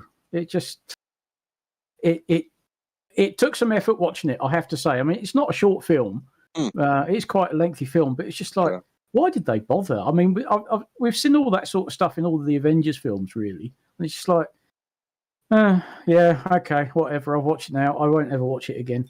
I just couldn't see the point. It was a tough one, man. Yeah. What the fuck else did I watch? I watched something else, man. I forgot. that means they didn't make a big impression on me. I know. Oh, they are then, yeah. It can't have been that good. I watched a movie about Alan Turing. I don't remember what the movie was called. Is that the one with Benedict Cumberbatch playing it? Yeah. Where they're cracking the Enigma. Yeah. Yeah, I'm desperately trying to remember. The imitation game. Yeah. That's it. Yes, the imitation game. Yeah. That was a good movie. Yeah. Yeah, well, it weren't bad. I think it played a little bit fast and loose with some of the actual events, but yeah, that was a good film. I mean, it sort of gave it a bit more attention, you know, and obviously it being sort of local to me, not too far away. Bletchley, which is sort of merging into Milton Keynes. But yes, all top secret, hush hush, and many thanks to the Polish. Because they had started trying to trying to decode the Enigma machines and building the bombs, as they called them, the machines for cracking it all. I know what I watched. I remember what I watched. No, yeah. It was a series. It was a TV series. I watched it like faster, like 1.5 speed, and I watched the whole thing. The binge watched it like 8 episodes. It was hey, don't hate, but it's called the Russian Doll. The Russian Doll. I was like, what the fuck is this? I was curious just of the art, the art. I didn't see any previews, and when the first episode ended, I said like, fucking hey, yeah, this is my jam right here. So I watched the whole thing. It was really good. It is a TV series. It's like the Groundhog Day, which is one of my favorite movies. So the day repeats over and over. Every time she dies, but this time it's every time she dies. It's not when the day ends. It's when she falls asleep, or the day, or she dies. This lady, and then it begins exactly standing in the bathroom in front of the mirror, and then along the way she find there's another guy that is going through the same shit that she's going. Every time he dies or falls asleep, they start reliving the whole day, so they start hanging out together. It was a fun series, a take on the Groundhog Day, modern take. Sounds like a Happy Death Day. I heard that name. I haven't seen it, and I want to see it because I am a fan of the Groundhog Day. And any movie time loop thing, I can, I'm up for it. Yeah, Happy Death Day is a comedy horror movie in that genre. Nice. Then I have to watch it one day. I look at this. I'm not sharing the screen. I'm sharing on Discord. But every time I see this guy, is the second time. Who the fuck is he? Because I see me on him. I see. I look like this a lot. He looks like me. And it's hard when you see something and it's like, whoa, is that me? Or that person looks like me. That doesn't happen often. But this character right here, I see myself in him. I see it. The similarities, physical similarities. Oh yeah, yes.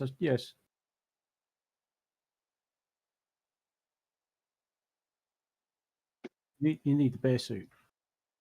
Yeah. Lael says that we can start now because he just arrived. Oh well, let's wrap things up then, eh? Yeah. Humongous here. Okay. Humongous is not here, so. Wait, before the other Merle say something. And the last segue on the movies, when I go in the zone, the show Peacemaker with John Cena.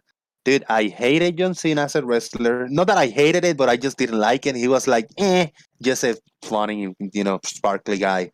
The movies are not good, but I saw the Suicide Squad, the new version of the Suicide Squad, which it was funny. It was a good flick, a good spend a few hours of movie. And the John Cena character, he did good. He was funny. So there's a twist, and there's a TV series called The Peacemaker, which is John Cena. They put the 3 first episodes. I think it's in HBO Max. I just saw them. Farmer's Boy knows what I see in my shows. I saw those 3 episodes, and they are good, man. I had a laugh, and it's super rated R. It's hardcore rated R. So very good, very good. So funny, Peacemaker. For those who, it is for the people who enjoyed a movie like The Suicide Squad. or people that just don't hate John Cena because he's a lot on screen, you know. But it's a funny movie, funny TV series. It's gonna be 8 episodes. I think it's gonna be weekly, but they released the first 3 episodes, so I recommend it. Yeah, give it a try. I will add it to my favorites. There we go. Yeah, give it a try, man. You're gonna enjoy it, bro. I've been catching up on so much stuff. It's very weird, very strange. You there's a scene and you say like, all right, you think you're gonna predict what's gonna happen when you watch a TV series or a movie. There's a situation going on. You say, all right, so this is the way that it's gonna go, and it just doesn't go that way. it just stretches. They stretch it, but they stretch it hilariously. So it's very unexpected. It's cool. It's weird, man. Strange. I don't mind strange. Yeah. It's time. Oh, Jomungus is made up. Look, Lael and Farmers. Yeah, Jomungus, you had your wish. Lael and Farmers Boy are here. Shish the Discord, says Anamorphic Mind. Shish the Discord. They crying. What? Okay, let me see.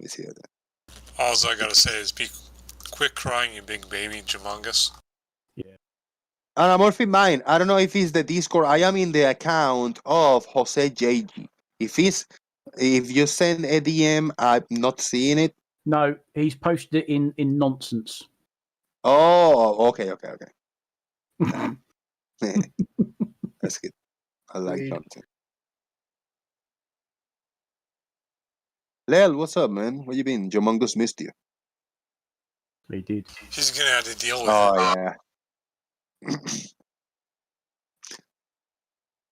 yeah. Yeah. I got you, Anamorphic Mind. And then last point, the intro of that show, it caught me off guard. The intro of the Peacemaker show is funny. I give you a sneak peek. There you go. Sneak peek of the intro of the show.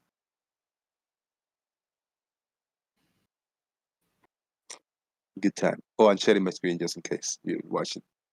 Yeah. So what's the show been about? What show? This show today. Oh, the show is being about the moon, neighborhoods and housing on the moon, shadows of miles tall structures on the moon, shadows of miles high structures on the moon. What are your thoughts when you hear that, Lael? My thoughts on that are, wow, this Earth is a beautiful blue marble, and no one can change that. So if I tell you, rotating and revolving around the sun. If I tell you that in the moon there are miles high structures, what do you say? You weren't supposed to tell the they and them that their transformers were there. Transformers, the dark of the moon. Yeah, okay. I just want to make a point that even the Transformers know the Earth is a sphere. I don't want to have anyone have a heart attack on this stage right now on this channel, but the Earth is a sphere. Are you sure about that? Lael, I've got a question for you, Lael. Go ahead. Oh no, I don't answer questions from Stingray. Okay. No, go ahead. Yeah, let's. The current, you're not a science denier, are you? No, not that I know of. So the current theory, which is a plausible theory, it's not, but it is just that theory, is that the moon was created out of a collision. So the Earth didn't have any life on it; it was just a rock, and it collided with another planet, and that then the excess cloud started to coalesce into a body, which then attracted all the others, and then over billions of years, we end up with beautiful Earth and its biggest satellite, the Moon, rotating around it. That's the current scientific theory. Do you agree with that? I'm going to be completely honest. I've never heard that. I've not studied about it. I don't know. But I mean, if loads of scientists say that that's the case, astrophysicists, and say that that is currently our best understanding, would you believe them? I will agree with them that that's their best understanding, yes. Clever, like it. Okay. Well, you think that it is like, if you can visualize the explanation they're giving you, that is possible, and you say like, yeah, it makes all kinds of sense. Well, it makes sense to you, Leo? I don't know, to be honest. Because I understand that you will agree because they are smart and it's the best explanation, but if you can understand their explanation, visualize it, would you come to a conclusion that leans you more to, yes, that must be what happened, or not? Or you don't want to comment to I it? stand in the spot where if I agree or disagree with a scientific theory, I want to represent that theory the best I can, even if I disagree with it.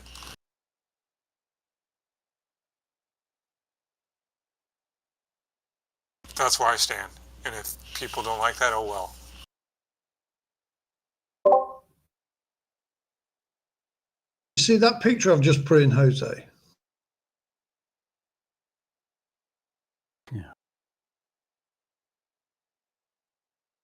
What do you think of what I said there, Stingray? Yeah, we're going to have a chat at some point, but not at the moment.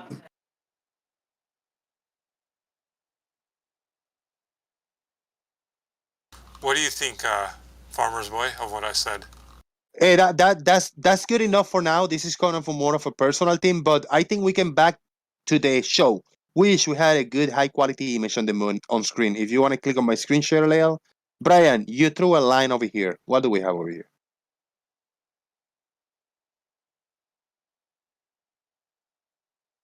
Why do you throw that line on the moon? Why's it got a line on it?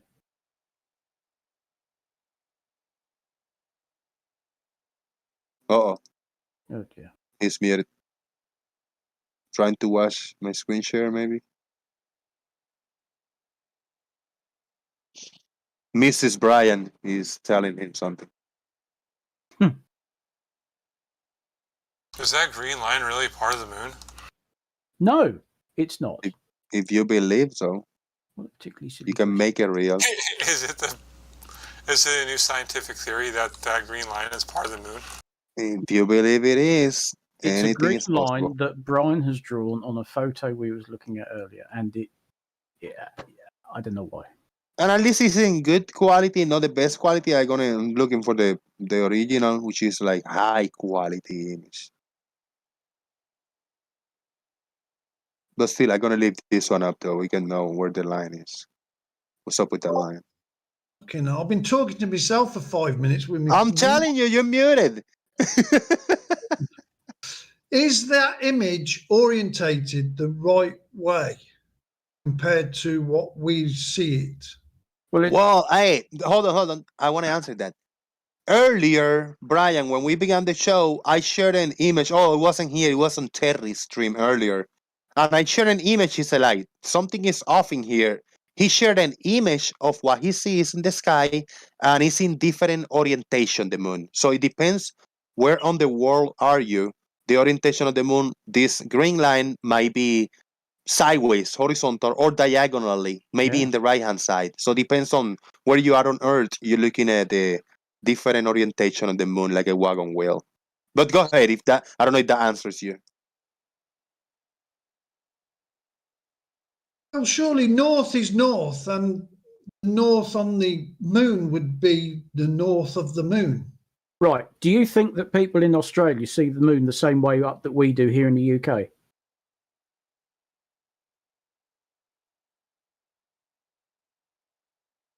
Yeah, that's what I thought.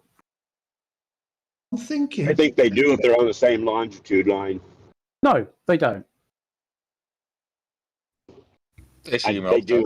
If you take it at the same time, one in the north, one in the south, on the same longitude line, it's going to look similar. You're just going to look at it one from the. It's not going to look upside down.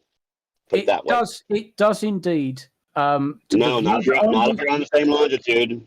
The view that I see in the UK Chaps down in Australia, to them, it will appear upside down to how I view it. Not if they're on the same longitude line. No, the longitude line makes not one shit's worth of difference. Absolutely, Yeah. it does. Explain that then, Gary. How is that possible? Yes, Something how that is that nobody's possible? doing. Yeah. Because everybody on this, if you're on the same longitude line, one's just looking at it from the south, one's looking at it from the north, but it still has the same alignment. When you see the different alignment is if they're on a different longitude line. No. So that let's say it's at the end of their night compared to the beginning of your night, and you're on different longitude lines. You will see it differently then. All right, I am. This is the perfect one. I just pasted an image on the Daily Boom on sensor, and I'm sharing my screen. This is not the one I'm looking at, but I just found this one on Google. And I shared an image that I took of the moon, a picture of the moon from here, Florida, and they shared an image they took from their own cameras over there in Australia. And yeah, this is what we saw. This is what we had on screen. So this is what I mean, Brian. You see, that is different orientation. Yep, they see it totally differently to we do up here. That's because they're on different longitude lines. Oh dear. No. No, it doesn't. No. No. You really can't. You can't 3D at all, can you, Gary? What was that? You just can't 3D at all, can you? No, I know that if you take a picture at the same time. Which way does a longitude one in the line north, one in the south from the same longitude line, it's not going to be upside down for the one or the other. You're both going to see it facing the same direction. Give us evidence of that, Gary. If you're on the same State that all you longitude want, line. provide evidence for it. Well, have two people take it on the same longitude line at the same time. You'll see. We cannot do this, Lael and Gary. We cannot do this today. I bet you Stingray will even agree. Let me try to let this out before we get out of control. We cannot do this today. Like, let's say Lael say like, give evidence of this, and then when you start talking, Lael let's say that Lael gonna want to keep saying no, but you have to give evidence and talk over each other. We're not gonna do this. For neither Gary's gonna do that or we're gonna do that. Nobody's gonna do that today. So one person talk, and then the other person talk, and nobody step over the other one person talking. Please, I'll mute myself. Okay, so Thank you, Jose. I'm in the middle of talking. Gary, you stated that on the same longitude line, they would see the same thing. Can you please provide evidence, picture or whatever, showing the two people on the same longitude line, one in the south, one in the north, taking a picture of the moon and having it the same orientation? Can you show us that? You'll have to Google that yourself because I don't have the time to do it. You're making the claim, not me. Gary, ask somebody here who like Stingray if they'll have the same appearance, just if they're on the same longitude line. Yeah, Gary, I've been in the UK and I've been in Cape Town. Pretty similar longitudinal lines, not much difference between the two. And no, the moon doesn't look the same. Yes, if you take the picture at the moonrise, you'll both see it the same. If you're on the same longitude. Lordy. How about instead of providing evidence, just explain how that's possible? Sorry.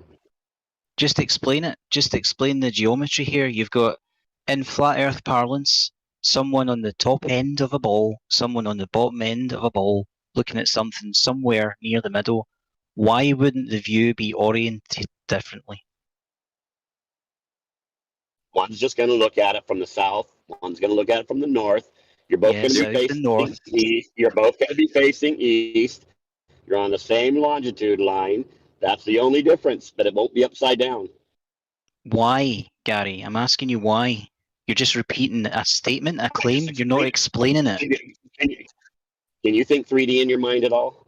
Yeah, oh, absolutely, Gary. I can. That's definitely not the problem here. Think of somebody on the same longitude line as you, taking a picture of the moonrise the same time as you are, because you should both be seeing it at approximately the same time.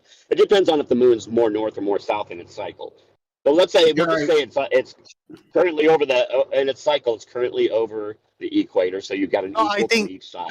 Hold on. Okay, really quick. I think I understand that, and I just came to that because if the moon is after the moonrise, a few hours after, before it hit the peak, like the top of the sky, like when it's solar noon, right? Before the moon reached that, if I take the moon coming up from this side, I'm gonna be pointing the camera certain way. But then if the moon is going closer to the getting the moon set, and if I got my camera backwards or sideways taking the picture, nobody knows how my orientation of my camera is when I take my picture of the moon. I mean, like right now, I got this moon picture, and I took this moon picture 2 days ago, and I know that my camera was correct, but this picture is not the same as this one. It's not the same orientation as this one. Is telling me United States. Look at this. Look at this one. This little dark spot, and look at my picture. You're in Florida. So, You're yeah, nearer to the equator. So that's the whole point. The more you move south, the more you change your orientation with respect to the moon. Yeah. Here, I'll give you a better way of So saying it. Can I the do top that? picture there I've got is taken over Cape Town, and the second picture is taken over London. All right, let's get it. Gary, go ahead, man. Okay. You don't even have to be on the same longitude line, but you have to take the picture at moonrise and then compare one who's taking a picture of moonrise, no matter what their longitude, and then compare it to somebody in the south taking a picture when the moon's rising. Yeah, closer to the same. Yeah. The same angle. orientation is the same. Right. If I'm pointing my camera 45 degrees angle, after the moonrise, I wait a few hours and then I'm pointing a specific angle. So the camera, the other person in the other part of the world, is pointing the camera kind of the right angle, the same angle to I got you. Yeah, I think you got it. This picture is moonrise over Cape Town.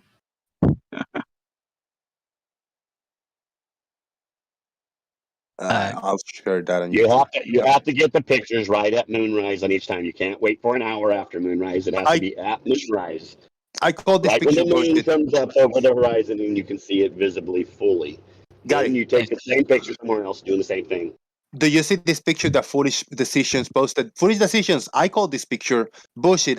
This has been either cut and then blown up like the moon. Doesn't look. You're never gonna get a picture of the moon like this. Ever with one snapshot. It's a composite. Maybe the city in the city underneath. Maybe the city underneath, and then the moon in the top is being overlapped. What? I can't watch it because if I hit the stream, I'm in my phone and I'm in a bad area. Right. It'll just start roboting everybody. So. Right. But Foolish Decisions, the one you posted with this night view of these of buildings and stuff. Yeah, it's not very good one, actually. Yeah, that's not just a picture. It's a composed of pictures. I have an interesting observational question for flat earthers on this server. The first picture you posted with the picture Brian posted with the line on it. My question is, it's been the flat earth mantra for a while that the moon produces its own light. How is there shadow on the bottom end of the moon if it produces its own light? Yeah, they've never answered that. Well, it could be like a Tesla, an Edison electrical Tesla ball. Whenever you bring light close to one of those little electrical balls, it starts to light up, and it dims as it gets further away. Perhaps it's some sort of electrical lighting that the moon is giving off as it gets closer to our electrical system. It starts to light up, and as it gets further away, some of it dims. Perhaps it's something like that. Right. Maybe, possibly. The Stingray, I'm going to share your screen for YouTube, all right? If you guys want to see what Stingray is sharing, please click on his screen share there. I'm going to stop my screen share. Yep.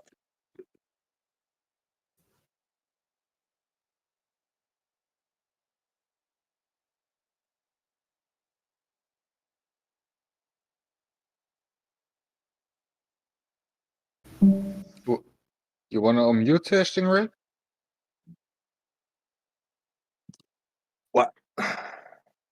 Stingray, you're muted. Yeah, he was muted. He's muted. I think he's still working on it. Well, it's okay. We can talk among ourselves while he unmutes himself. I think we have to give props for Lemonbird for coming up with a completely new object called the Edison Tesla ball. It's one of those electrical balls that shoot out those sparks in a little glass enclosure, whatever the hell it's called. Jacob's ladder or something to that effect. No, that's a bit of wood and a few bits of string. I would like to point out. Lemon, do you agree with what Gary was saying about the orientation of the moon?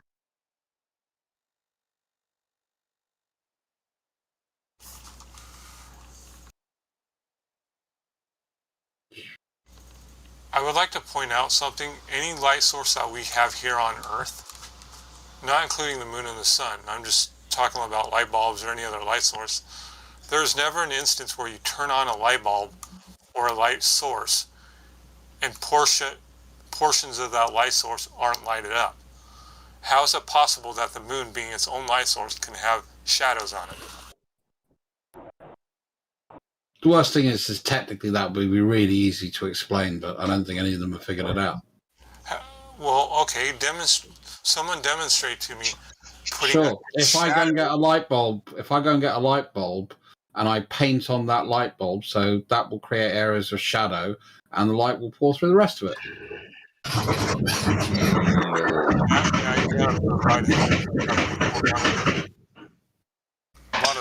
Fucking hey. I hope that was someone soaring and not doing anything else. Yeah, what was that? No, I was just riddling the fire. I got to stoke the fire up.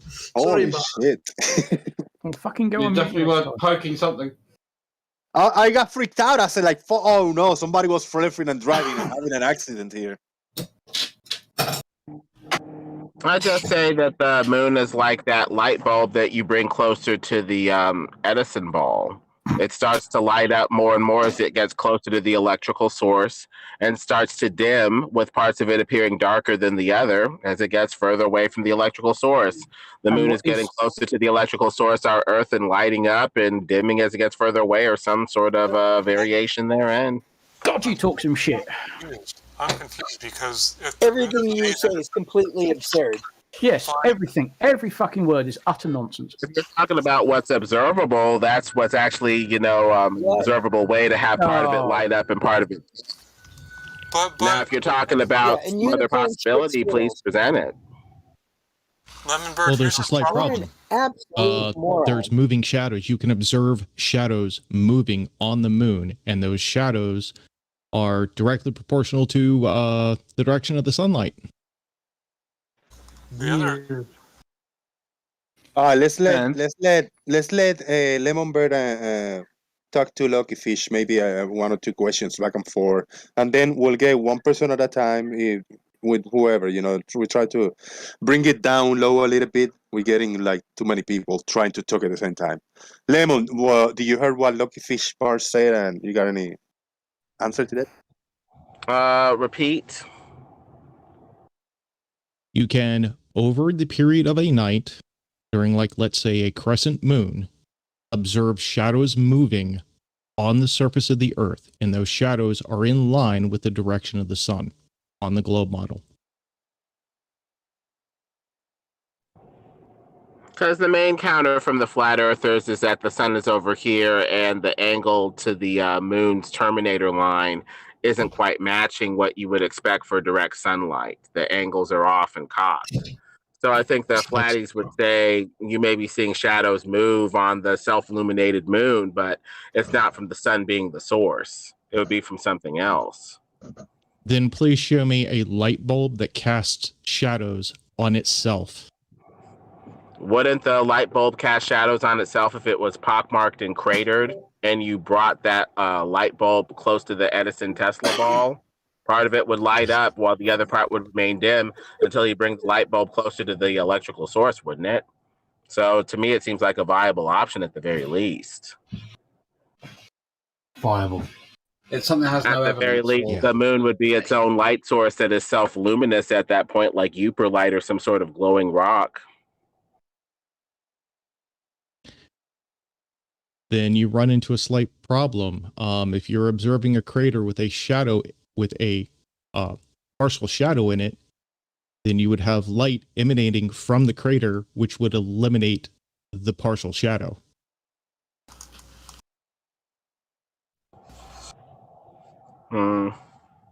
I guess the main flat Earth contention is if the sun is lighting the moon, the angles need to match. In some cases, they don't. It's off. So for some people, it's just not a convincing explanation alone. They look into some sort of other alternative. Hey Loki. I've done multiple single axis tracking of the sun to the moon, and it lines up every single time. Hey Loki. Yeah. The other problem Lemon has is that in his religious belief, the book of Enoch directly states that the moon receives its light from the sun. So he's got to square the flat Earth belief with that. Yeah. So let's try not to get too deep into that. But the honest question for Fitis is now for Lemonbird. Do you entertain the book of Enoch as part of this big book, the Bible, Lemon? Or are we allowed to cherry pick a few books or not? Because I know when I was, on my youth, when I looked at the Bible and I understood it, the book of Enoch was not part of it. I don't know what other Christians believe, if Enoch is part of the Bible or not. Well, moving on. The Stingray would like to talk to Lemon for a few minutes about Terminator, the day Terminator season predictions, some kind of model he has. But Lemonbird is gotta be up for it, and Stingray too. So I don't know.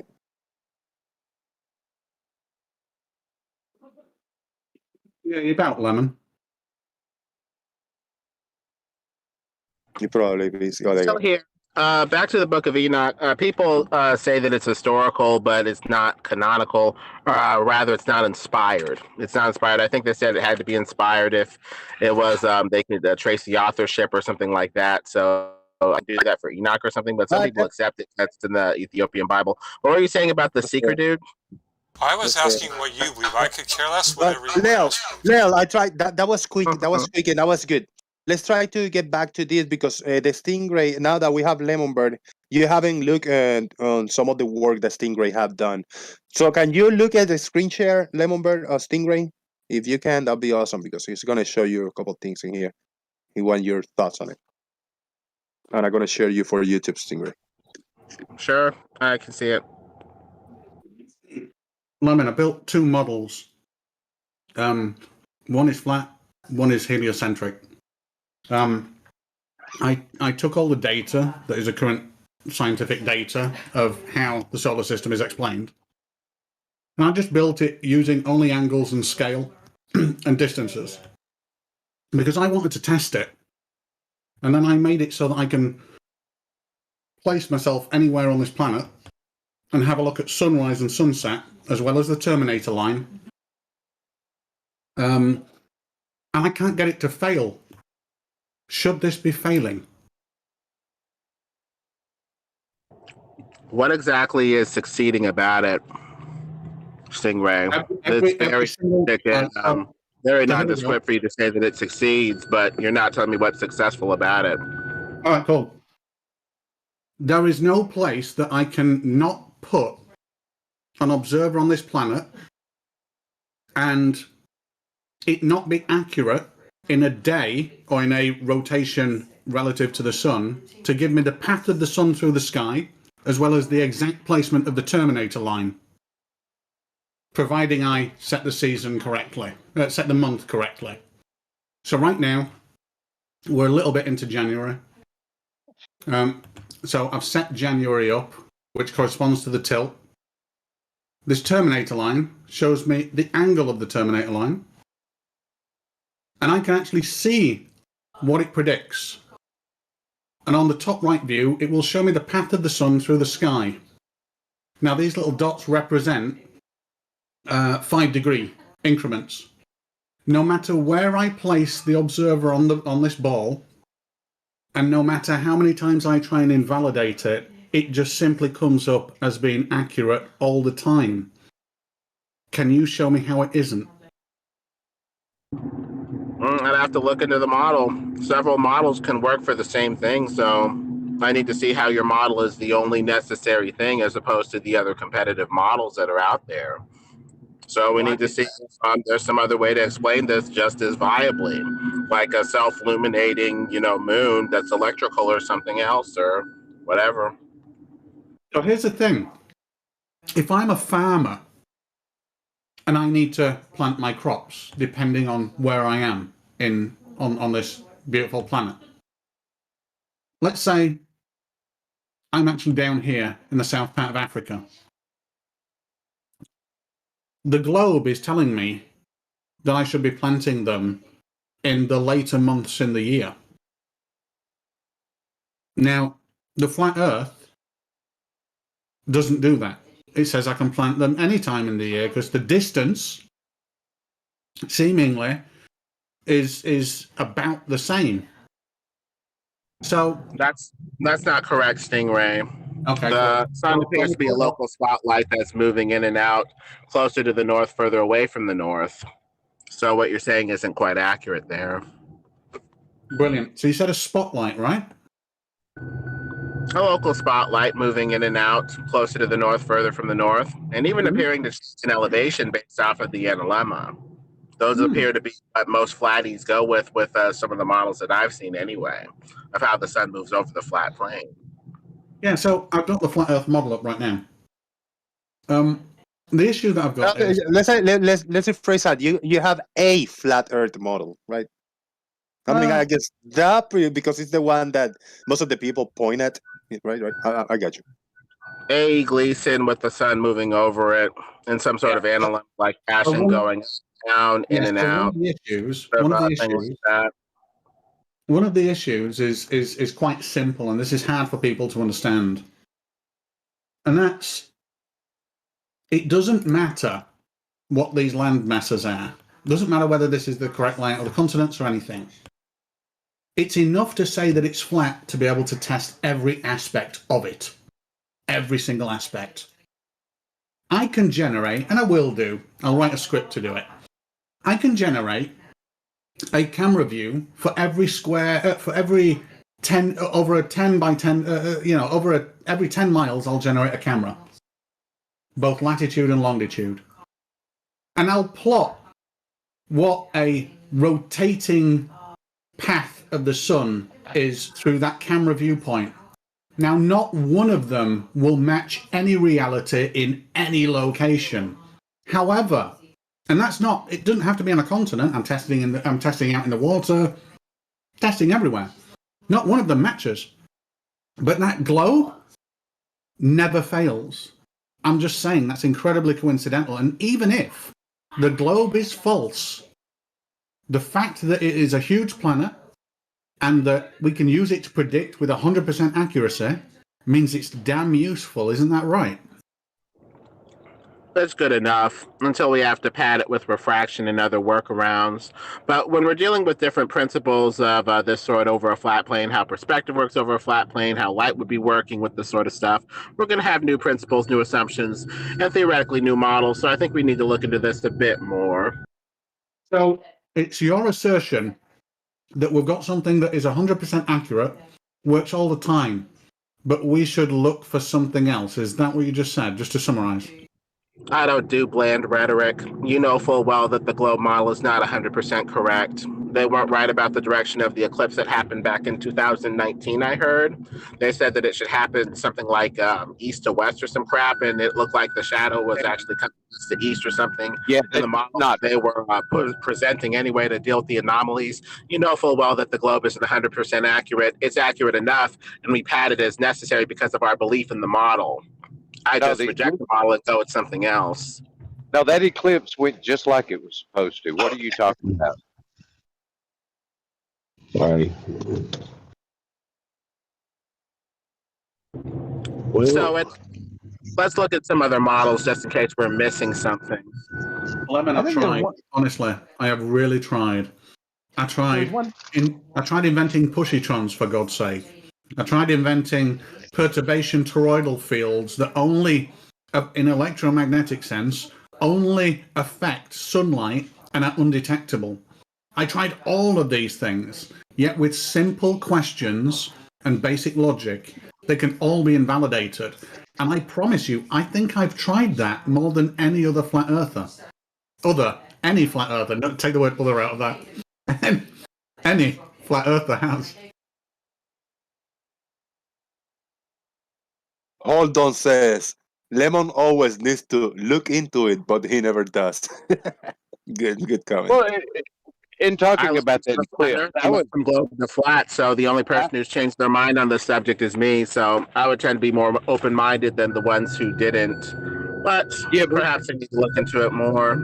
So just really quickly, Lemon. Lemon, just really quickly. Hold on. Left lane was going to say just a comment before you think.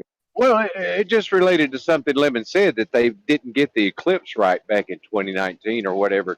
The solar eclipse that went across South Carolina, I used an app to predict where it was going to be and when it was going to be there. And I set my run up so that I could intercept the total eclipse and get out of my truck and observe it. I parked on the exit on the interstate that I targeted, and 3 minutes later, the sun went into the total eclipse. It was perfect. There was nothing wrong with that prediction. So I was just wondering. I just wonder what he was talking about. I don't know. He said it was wrong, but it wasn't. Yeah, I think that would be headline news if science and current understanding predicted something like an eclipse, and it was wrong. That would be epic. And it's the same reason, Lemon, that I'd love for you to show me how this globe doesn't predict the Terminator line exactly. I could verify the Saros cycle predicts the eclipses. Let me finish. I can verify this Terminator line with live webcams. It's amazing. The Saros cycle in general patterning gives you the eclipses. The globe is not necessary to predict an eclipse. It's just incidental. So forget eclipse for 2 seconds. Although, with what you said, yes, it's not necessary to predict it. You can do it statistically.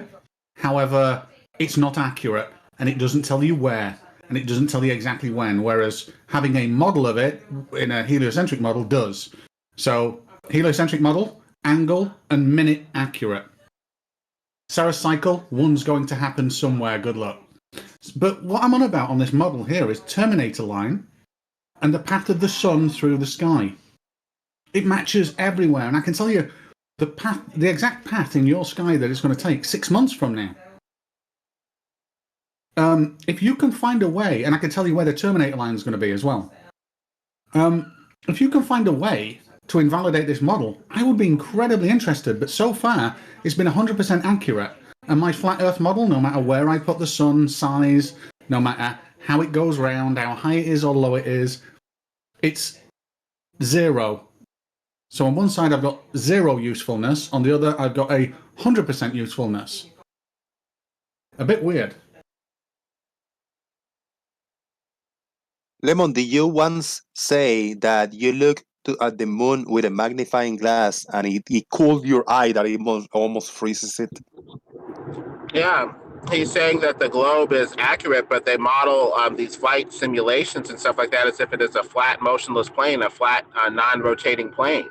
So there's no utility in this model when it comes to modeling aircraft and stuff like that, at the very least, based off of the documents that flat earthers present from NASA and others, saying that their models, at the very least, are assuming a flat, non-rotating Earth. It appears to be mostly rhetoric and just philosophy, but it's not really useful. So in those things, in those same documents. Please let me just answer this, because I am ideally placed to answer this, I promise you. So, in computer simulations, especially real-time simulations, one of the most expensive or computationally expensive things is calculating physics. Now, it doesn't matter whether that's lift, drag, thrust, or whether it's suspension and resistance and friction. It's incredibly computationally expensive to calculate. You want to simplify that while maintaining the contextual use of it. Now, what that means is, if I'm producing a flight simulator, I could actually generate a Newton spherical gravity well, but that would be incredibly computationally expensive. Or I could say the planet's pretty big and we're just going to be flying around on the surface.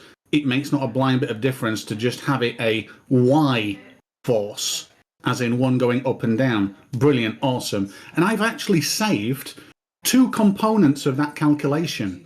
This is in every game that isn't, that, I mean, you know, where you don't fly away from the Earth. But even in the ones where you do fly away from the Earth, the physics close to the surface will only be a force direction, not a Newton radial field. I guarantee you that, because it would be ridiculous to do that. So it's not a proof, it's an optimization for games. My career for 18 years, thank you.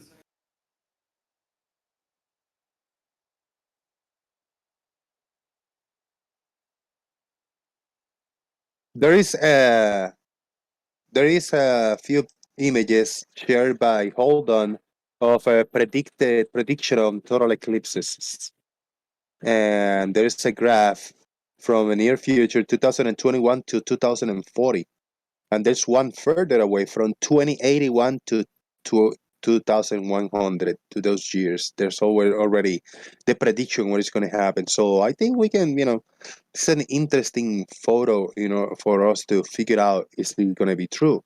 Are they missing something? And how are they predicting these things? Very good stuff. Hold on. Prediction is a real thing on the globe heliocentric model. So, and I was wondering, Lemon brought up the NASA documents that talk about a flat, stationary, non-rotating Earth. Do you accept those documents in totality, or do you just use that phrase out of it? That is a statement they did, but it's for flying, right? Something about pilots or flying or something. Well, there's one computation that they do accommodate, and it's a downward acceleration called gravity that they do accommodate in those calculations. So I just wondered if they wanted to pick that phrase out of it, if they would also accept the fact that they do accommodate gravity. Also, did they accommodate the fact that there's no air pressure, that there's no wind? There's about 7 or 8 assumptions in there that are absolutely true things that they assume not to be true or to be fixed. So that means that we don't have air or atmosphere, right? That's right. That's right. Oh, and fixed weight on the aircraft, as if it doesn't use fuel. I mean, all these things are absolutely legitimate. And along there, they also assume flat.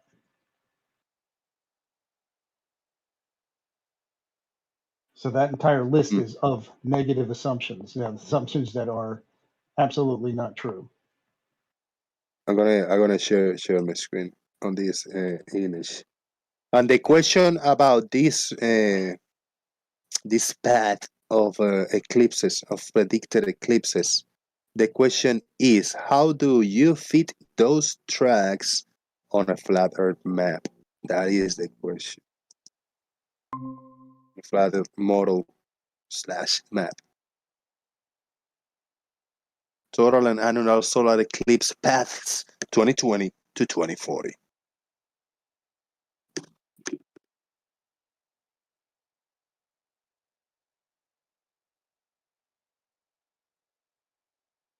Yeah, but why do you skip 2040 to 2060? Are you trying to hide something? Would just be concentric circles over a flat plane, wouldn't they? Concentric or oblong circles over a flat plane centered at the North Pole or thereabouts to give you eclipses.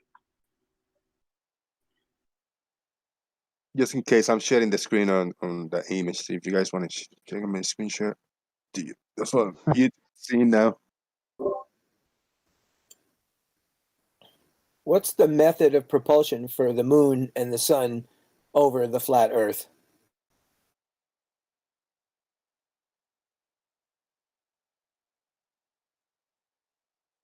Something magnetism.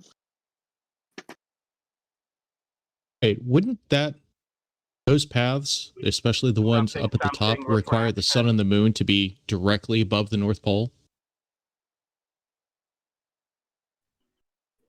How does that work The on a sun flat and the Earth? moon appear to be going in circles around the North Pole. Why do you say they need to be directly over the North Pole? Look at the eclipse paths.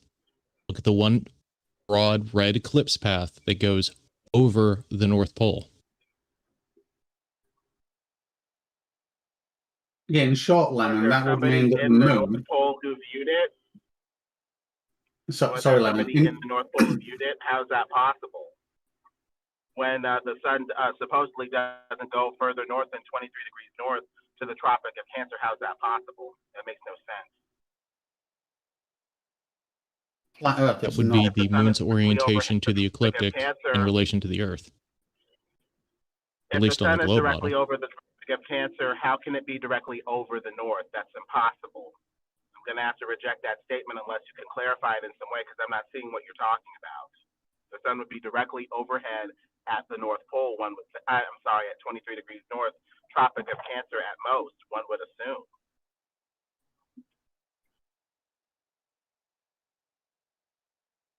Okay, so if you look at the annular eclipse paths, look at the one that starts just north of Great Lakes and ends in the Soviet Union.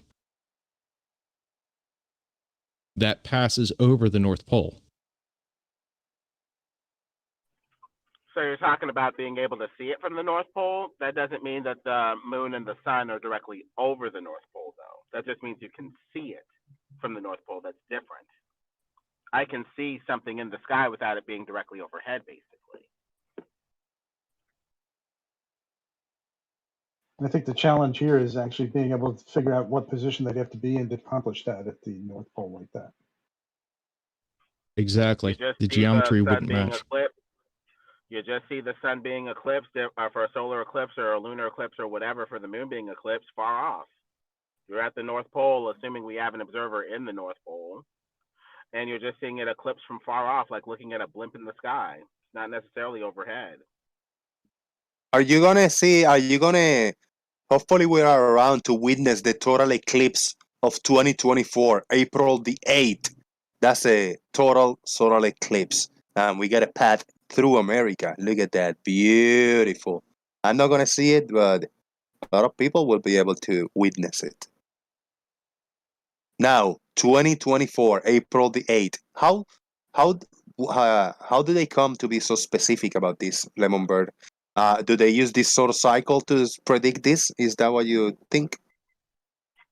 Pretty much. General predictions of the Saros cycle that have gotten somewhat more accurate by, somewhat better clocks and stuff like that. But you could superimpose the path on a flat plane or a globe conception if you wish. But other than that, it's just general patterns and like Stingray said, statistics. The globe isn't really necessary. Where is the path, the timing, the shadow direction, etc., and the Saros cycle? All of that can be gleaned by the general pattern as well. They say the Saros cycle makes a lunar eclipse at the very least repeat every 18 years, 10 months and some change, differentiated only by the location. They say it's a third of the Earth's diameter. On a flat plane, it would be like 800, 1,000 miles away or something like that, a little further out basically or whatever, some variation therein. Jose, do they offer a globe observation for those eclipses in that tool? Hold on, share that with us. Hold on. Do you got that? Is there a globe, visualization? Hopefully we do. Because I think it would those would start to make a lot more sense on the globe.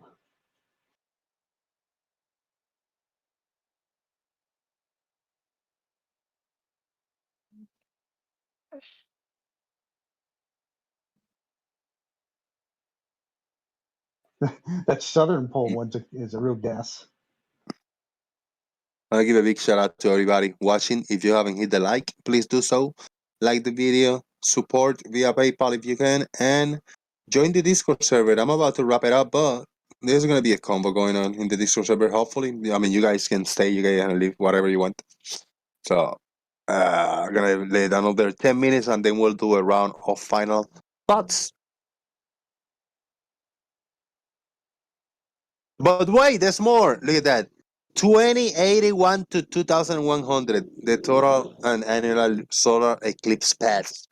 This is like, whoa, way out there. 60 years from now, it's already predicted.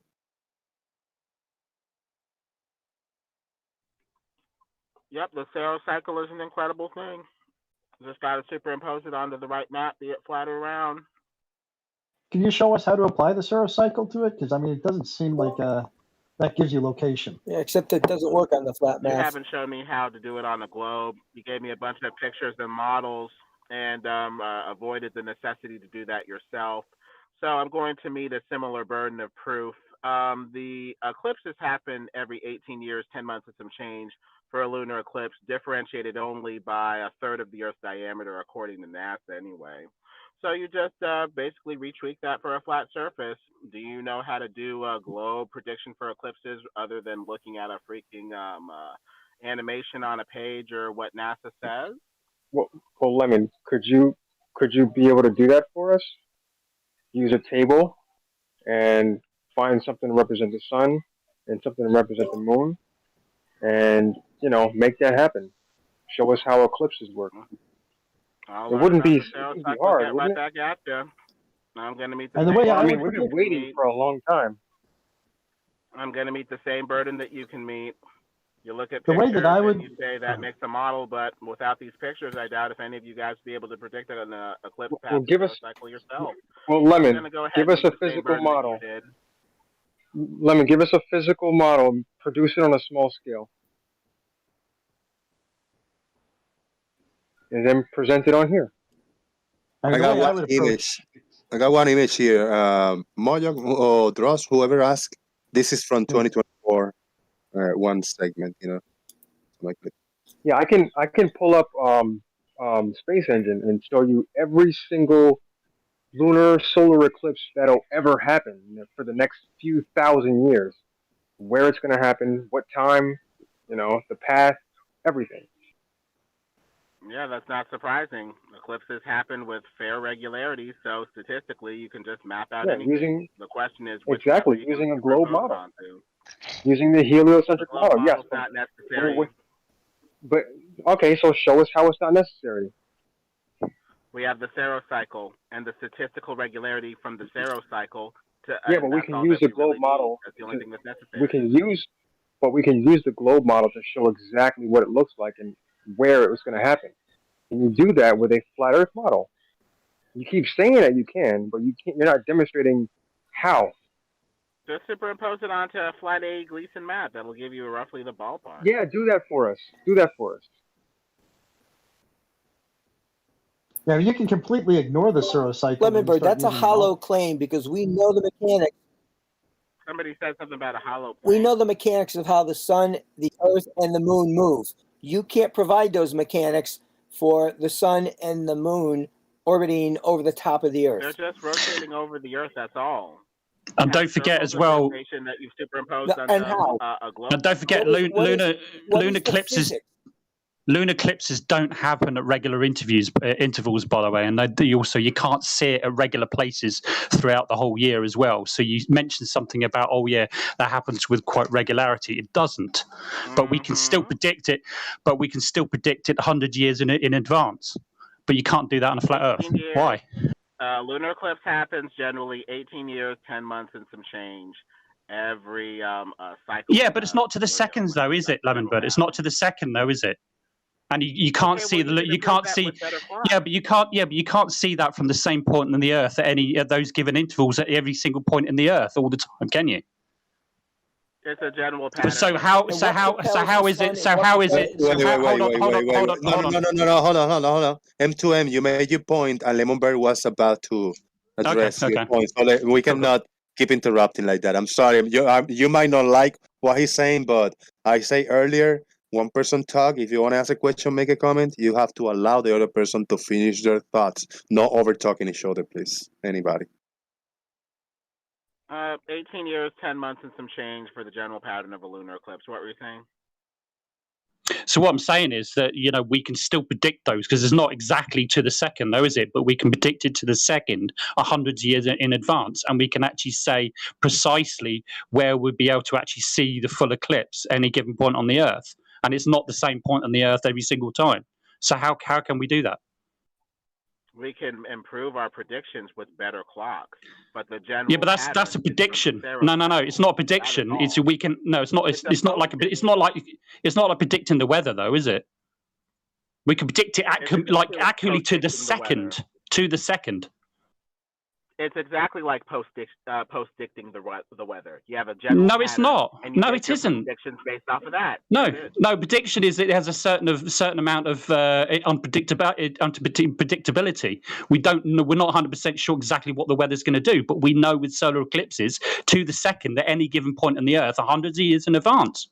It's not. That's nothing like the weather. There's a certain amount of error. Saros cycle. The rest of it, especially with the nonsense, globe, is not really necessary. Post-diction. You still haven't answered the question, though. I answered your questions about why the post-dictions are a little better because you have better clocks. You have better clocks that allow more accuracy. That's all. But the general pattern has been set up by the Saros cycle, not by the globe.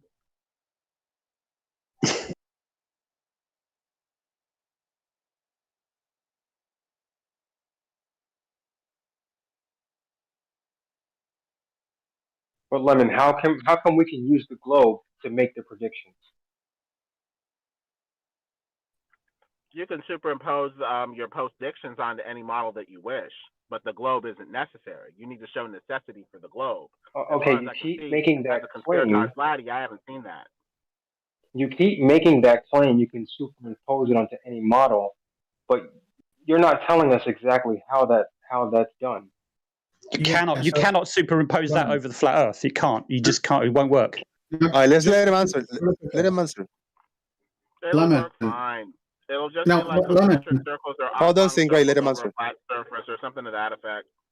Right. So Lemon, on that model that I built it using the current science, something that flat Earth doesn't like. The current science, distances, and survey data I built it with. If I make the Earth twice as big or half the size, if I change the distance to the sun, if I change the distance to the moon, which I'm building into it right now, none of it works, and it is 0% accurate.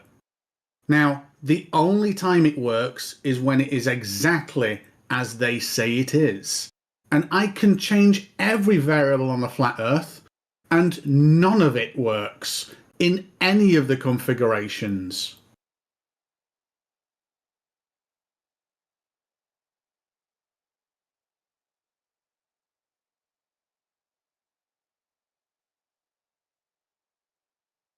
And with that, we are going to wrap this one up. We've been going through roughly 3 hours, I think, either more or less. And I want to appreciate everybody that was a part of these festivities today. It was excellent. It was fun. A lot of interaction in the YouTube chat box. Thank you very much. Thank you for your support. Everybody know that make sure that you are subscribed, and when the show go live, share the show or share it when the show is not live and tell them like, hey, Jose does a show almost daily over there. Let's check it out and go troll in the chat box or in the call. So I welcome everybody to come back and hang out here with us. Let's do a round of final thoughts. Earth is live. You're up first. Uh-oh. Sorry. I'm in the middle of taking all these parts out to build my daughter's swing set. But anyway, good show. I was kind of listening in the background. So I mean, if Lemon, if you want us to believe that these eclipses can be modeled on a flat Earth, you gotta somehow show us how that's done. If not, we're just going to continue using the model that actually works, which is the heliocentric model. Thank you. Thank you very much. I appreciate it. Now, Farmer's Boy, you were so excited because you had some of your favorite characters here today. Please take it easy. What's up? No, my favorite characters. I'm not even going to go there. I'm not touching that one. I think made my feelings quite clear. Grown men pretending the Earth is flat. Why? Why, for the love of all that is whatever? Why? It baffles me. It really baffles me. And the shit they have to make up to justify such a frankly bizarre belief. Speechless, mate. But thank you. Some of it was entertaining. Thank you very much, farmers. ¡Punta! ¡Punta, te veo! ¡Te veo! Saludo. Yo no sé si hablas español, pero con el nombre de Punta, me imagino que sí. Shout out to Punta on YouTube chat. Let's go with Flip Flop. Oh, Flip Flop is away. Fred, the even more magnificent. Do you have some final thoughts? Weekend skipping. Gary K. Ooh, Gary K. Final thoughts. You came in late. You're not getting the full shenanigans. Yeah, I mean, just based on what I heard or whatever, having Gary trying to educate people in 3D by royally fucking it up was hilarious. It's amazing to me because like it's got nothing to do with it being, the Earth itself. It's just a basic thing. If you're looking from above down towards a point, and if you're looking from below up towards a point, you're obviously going to get the reverse view. I mean, it's really simple stuff. How you can screw that up, I don't know. And then Lemon, I think, just verified what somebody said earlier about him not actually doing proper research because he's still mumbling away with old flat Earth memes from 2016 and so on about Saros cycles and NASA documents. It proves he just doesn't do any research, or frankly, doesn't he? Just sticks his fingers in his ears and doesn't listen to what anybody's got to say, to be honest. And never, ever, ever has Lemon backed up a single claim he's ever made. Cheers for the show. See you later. Peace. Very good, very good. Very well said. And we have Gary Questionable. This is for you. Give me your final thoughts, man.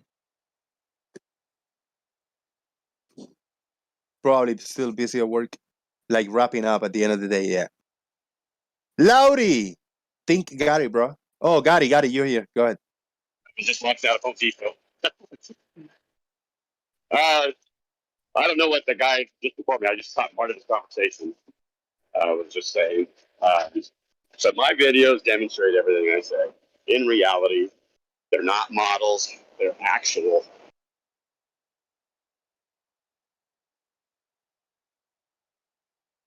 Short and sweet. Hold on, final thoughts is the Saros cycle doesn't work the way Lemon wants it to work. Let's go now with Laurie. I think Gary, bro. You got some final thoughts? Konbanwa, that's good evening. Yeah, we had some rough news today. Our cousin died, was murdered apparently. So it's been a rough year for our family. We lost my father last year, and then an uncle a month back, and now a cousin. But life goes on. We're still hanging in there. Hang in there, stay strong, yeah. And yeah, it is what it is, man. We are our fathers now, and our parents are our grandparents. That older generation is gonna go away. We are gonna be that older generation that is gonna go away. The younger one are gonna take over, and they will be us in one day, and then the older ones. And sometimes we lose younger ones in the family. Life is a roller coaster, and we have to just enjoy as much as we can until it's our turn. But yeah, hang in there, man. It is what it is. Life goes on. Left lane, bruh. Left bro lane. Final thoughts. Left bro lane. Yeah, Telori let you hold. Yeah, my heart goes out to you, brother. Think a lot of you.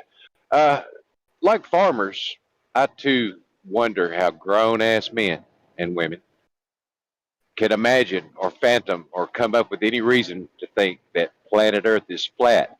It just doesn't make me as mad as it does some others. And the fact that these evidences are placed before them and explained in excruciating detail, and they reject, that leads me to believe there's more to flat Earth than the shape of the planet. Thanks, Jose. Thank you very much, Left Lane, and enjoy your weekend, brother. Well, very well deserved. Thank you, sir. Lucky Fish Mars! Lucky Fish Mars, I saw you in a show and you didn't give me a shout out. You didn't say you talked to some flat earthers over here. Boom! What's up, man? Sorry about that. All kinds of crazy stuff going on. I'm having to replace all the content scrubbing bots on my Discord server. So it's been crazy lately. But as far as the show, hey, as always, enjoy being here. And to all the Flat Earth Sextant experts, I'm still waiting for you to come get your free sextant to prove your claims. That's all I got. Boom! Thank you very much. And just like Lucky Fish Mars just posted something on the YouTube chat box, if you guys want to find his channel, click on the 3 dots next to him and click on Go to Channel. That option is back on YouTube for moderators, and everybody is a mod in this channel. Therefore, we can check each other's channels out. If you see a name on a chat box that is participant here, or somebody that say, I got some content in my channel, fill your channels, either post a link yourself, or we can go directly to your channel and clicking the 3 dots and go to the channel and support each other, support content creators, subscribe. Let's go to Moyok Man. Final thoughts. How do, sir? Good show. What little I heard of it. I do want to talk about what I've been posting. I'm not going to do it right now because it's long-winded. But good show. And Lowry, I'm sorry for your loss. Sorry for your crappy year. And that's all. Thank you very much. Good to see you. And the man, the myth, the one and only FTCs, aka Lemon Bird. Final thoughts? Oh yeah. Sorry, Lori, about your cousin. As far as I can tell, it's flat, it matches our senses. It's hard to pretend or, be incorrect where your senses are concerned. You're just trying to match reality, and it seems like things are kind of backward in that we're being asked to effectively twist our senses into something that we don't really experience, namely a moving ball. I think the pretending would be pretending that our senses match up in a way that they otherwise do not. But otherwise, many models can be used for the same phenomena, flat or round. If you're trying to model the path of totality on a flat surface for eclipses, or assume that the Earth, the moon's shadow is caused by the sun's light, you're going to get different modeling based off of different presumptions and stuff, versus say if it's electrical, or if the moon's coming into some sort of zone of, light interference electromagnetically or whatever. Different models come from different assumptions, and I guess we'll just have to go from there and compare. Thank you very much. Good to have you here. And I just remembered, great news. My tomorrow, the 20th, my parents will visit. They're gonna be here a few weeks. They're gonna stay in my sister's house, but she's 15 minutes from me, so I'm gonna be hanging out with my parents this next few weeks. Looking forward for that. So enjoy time with your family, because, big loss on Laurie's side. Big condolences to him. But so while you got your family, enjoy them as much as you can, and I will planning on do that. Let's go with the Stingray. Final thoughts. Really sorry, I'm just going to share something really quickly. Nearly done. So this model, based on current science, as in the professionals, people with the knowledge, people with successful careers and education, numbering hundreds of thousands around this beautiful planet, I've used their information rather than the rhetoric of flat Earth, and I've built this, which purports to be 100% accurate to reality. Now, what we've got at the back here, I've added something else. The shadow of the Earth from the sun. And we can see how the moon doesn't pass into it. So it's nothing to do with the shadow of the Earth. That's the moon right there, and that's the shadow of the Earth. Now, yes, eventually it will pass into it. But the weird thing is, because both of these are rotating and relative to the Earth at different speeds, it's going to produce wacky shapes as it passes through here, casting its own shadow on from the other side, sorry. And those wacky shapes are going to be really weird. They're going to be like tight turns and funny kind of perspective skew, distortion things. Wait a minute. Much like actually happens in reality. Now I'm going to build this out so I can do it. But this, just to recap, this will be able to predict eclipses. It'll be able to predict when we see the moon in the sky with the sun at the same time based on a location on the Earth. It still predicts the exact path of the sun through a sky if you give me the lat long, and it's 100% accurate based on the actual day of the month. It's all of this is only possible on a sphere. Any one of these variables change, it falls apart. The assertion that it works on loads of models is patently false and intellectually dishonest. If you say that it does, you need to prove it. If you say that perspective is different, you need to prove it. If you say that we don't live on a model, well, you are correct, we don't, but we use it to test predictions, and we use it in reality every day. Everybody else does. Come and join the rest of the planet. Thank you. Join the Gary cult. Thank you, Stingray. Tiny Captain, your final thoughts. And we got to get out of here. Yes, okay. Well, first, my condolences to Laurie. And the second thing is, I think I'm gonna get a few hours of sleep because I have to continue my globe navigation to make sure that the next trip I don't run out of fuel. What will happen on a flat Earth? Thank you very That was much. Yeah, I appreciate it. Big shout out to everybody again for being part of the festivities on Discord. Thank you, everybody, for being part of the festivities on YouTube. Chat, have fun. Don't insult each other. Come back to the comment section. Let us know your thoughts. If we don't leave comments on YouTube, we cannot find each other's channels and click and keep the conversation going. We'll be back another day. Jose JG out. Boom. Thank you. Hello, everyone. I just came Hello. in too late. Hey, Khaled. Oh my God, Khaled. Was that Khaled? Yes. He'll help Oh you. my God, I need help with my moon orbit. No, you cannot get help for the moon orbit. I can help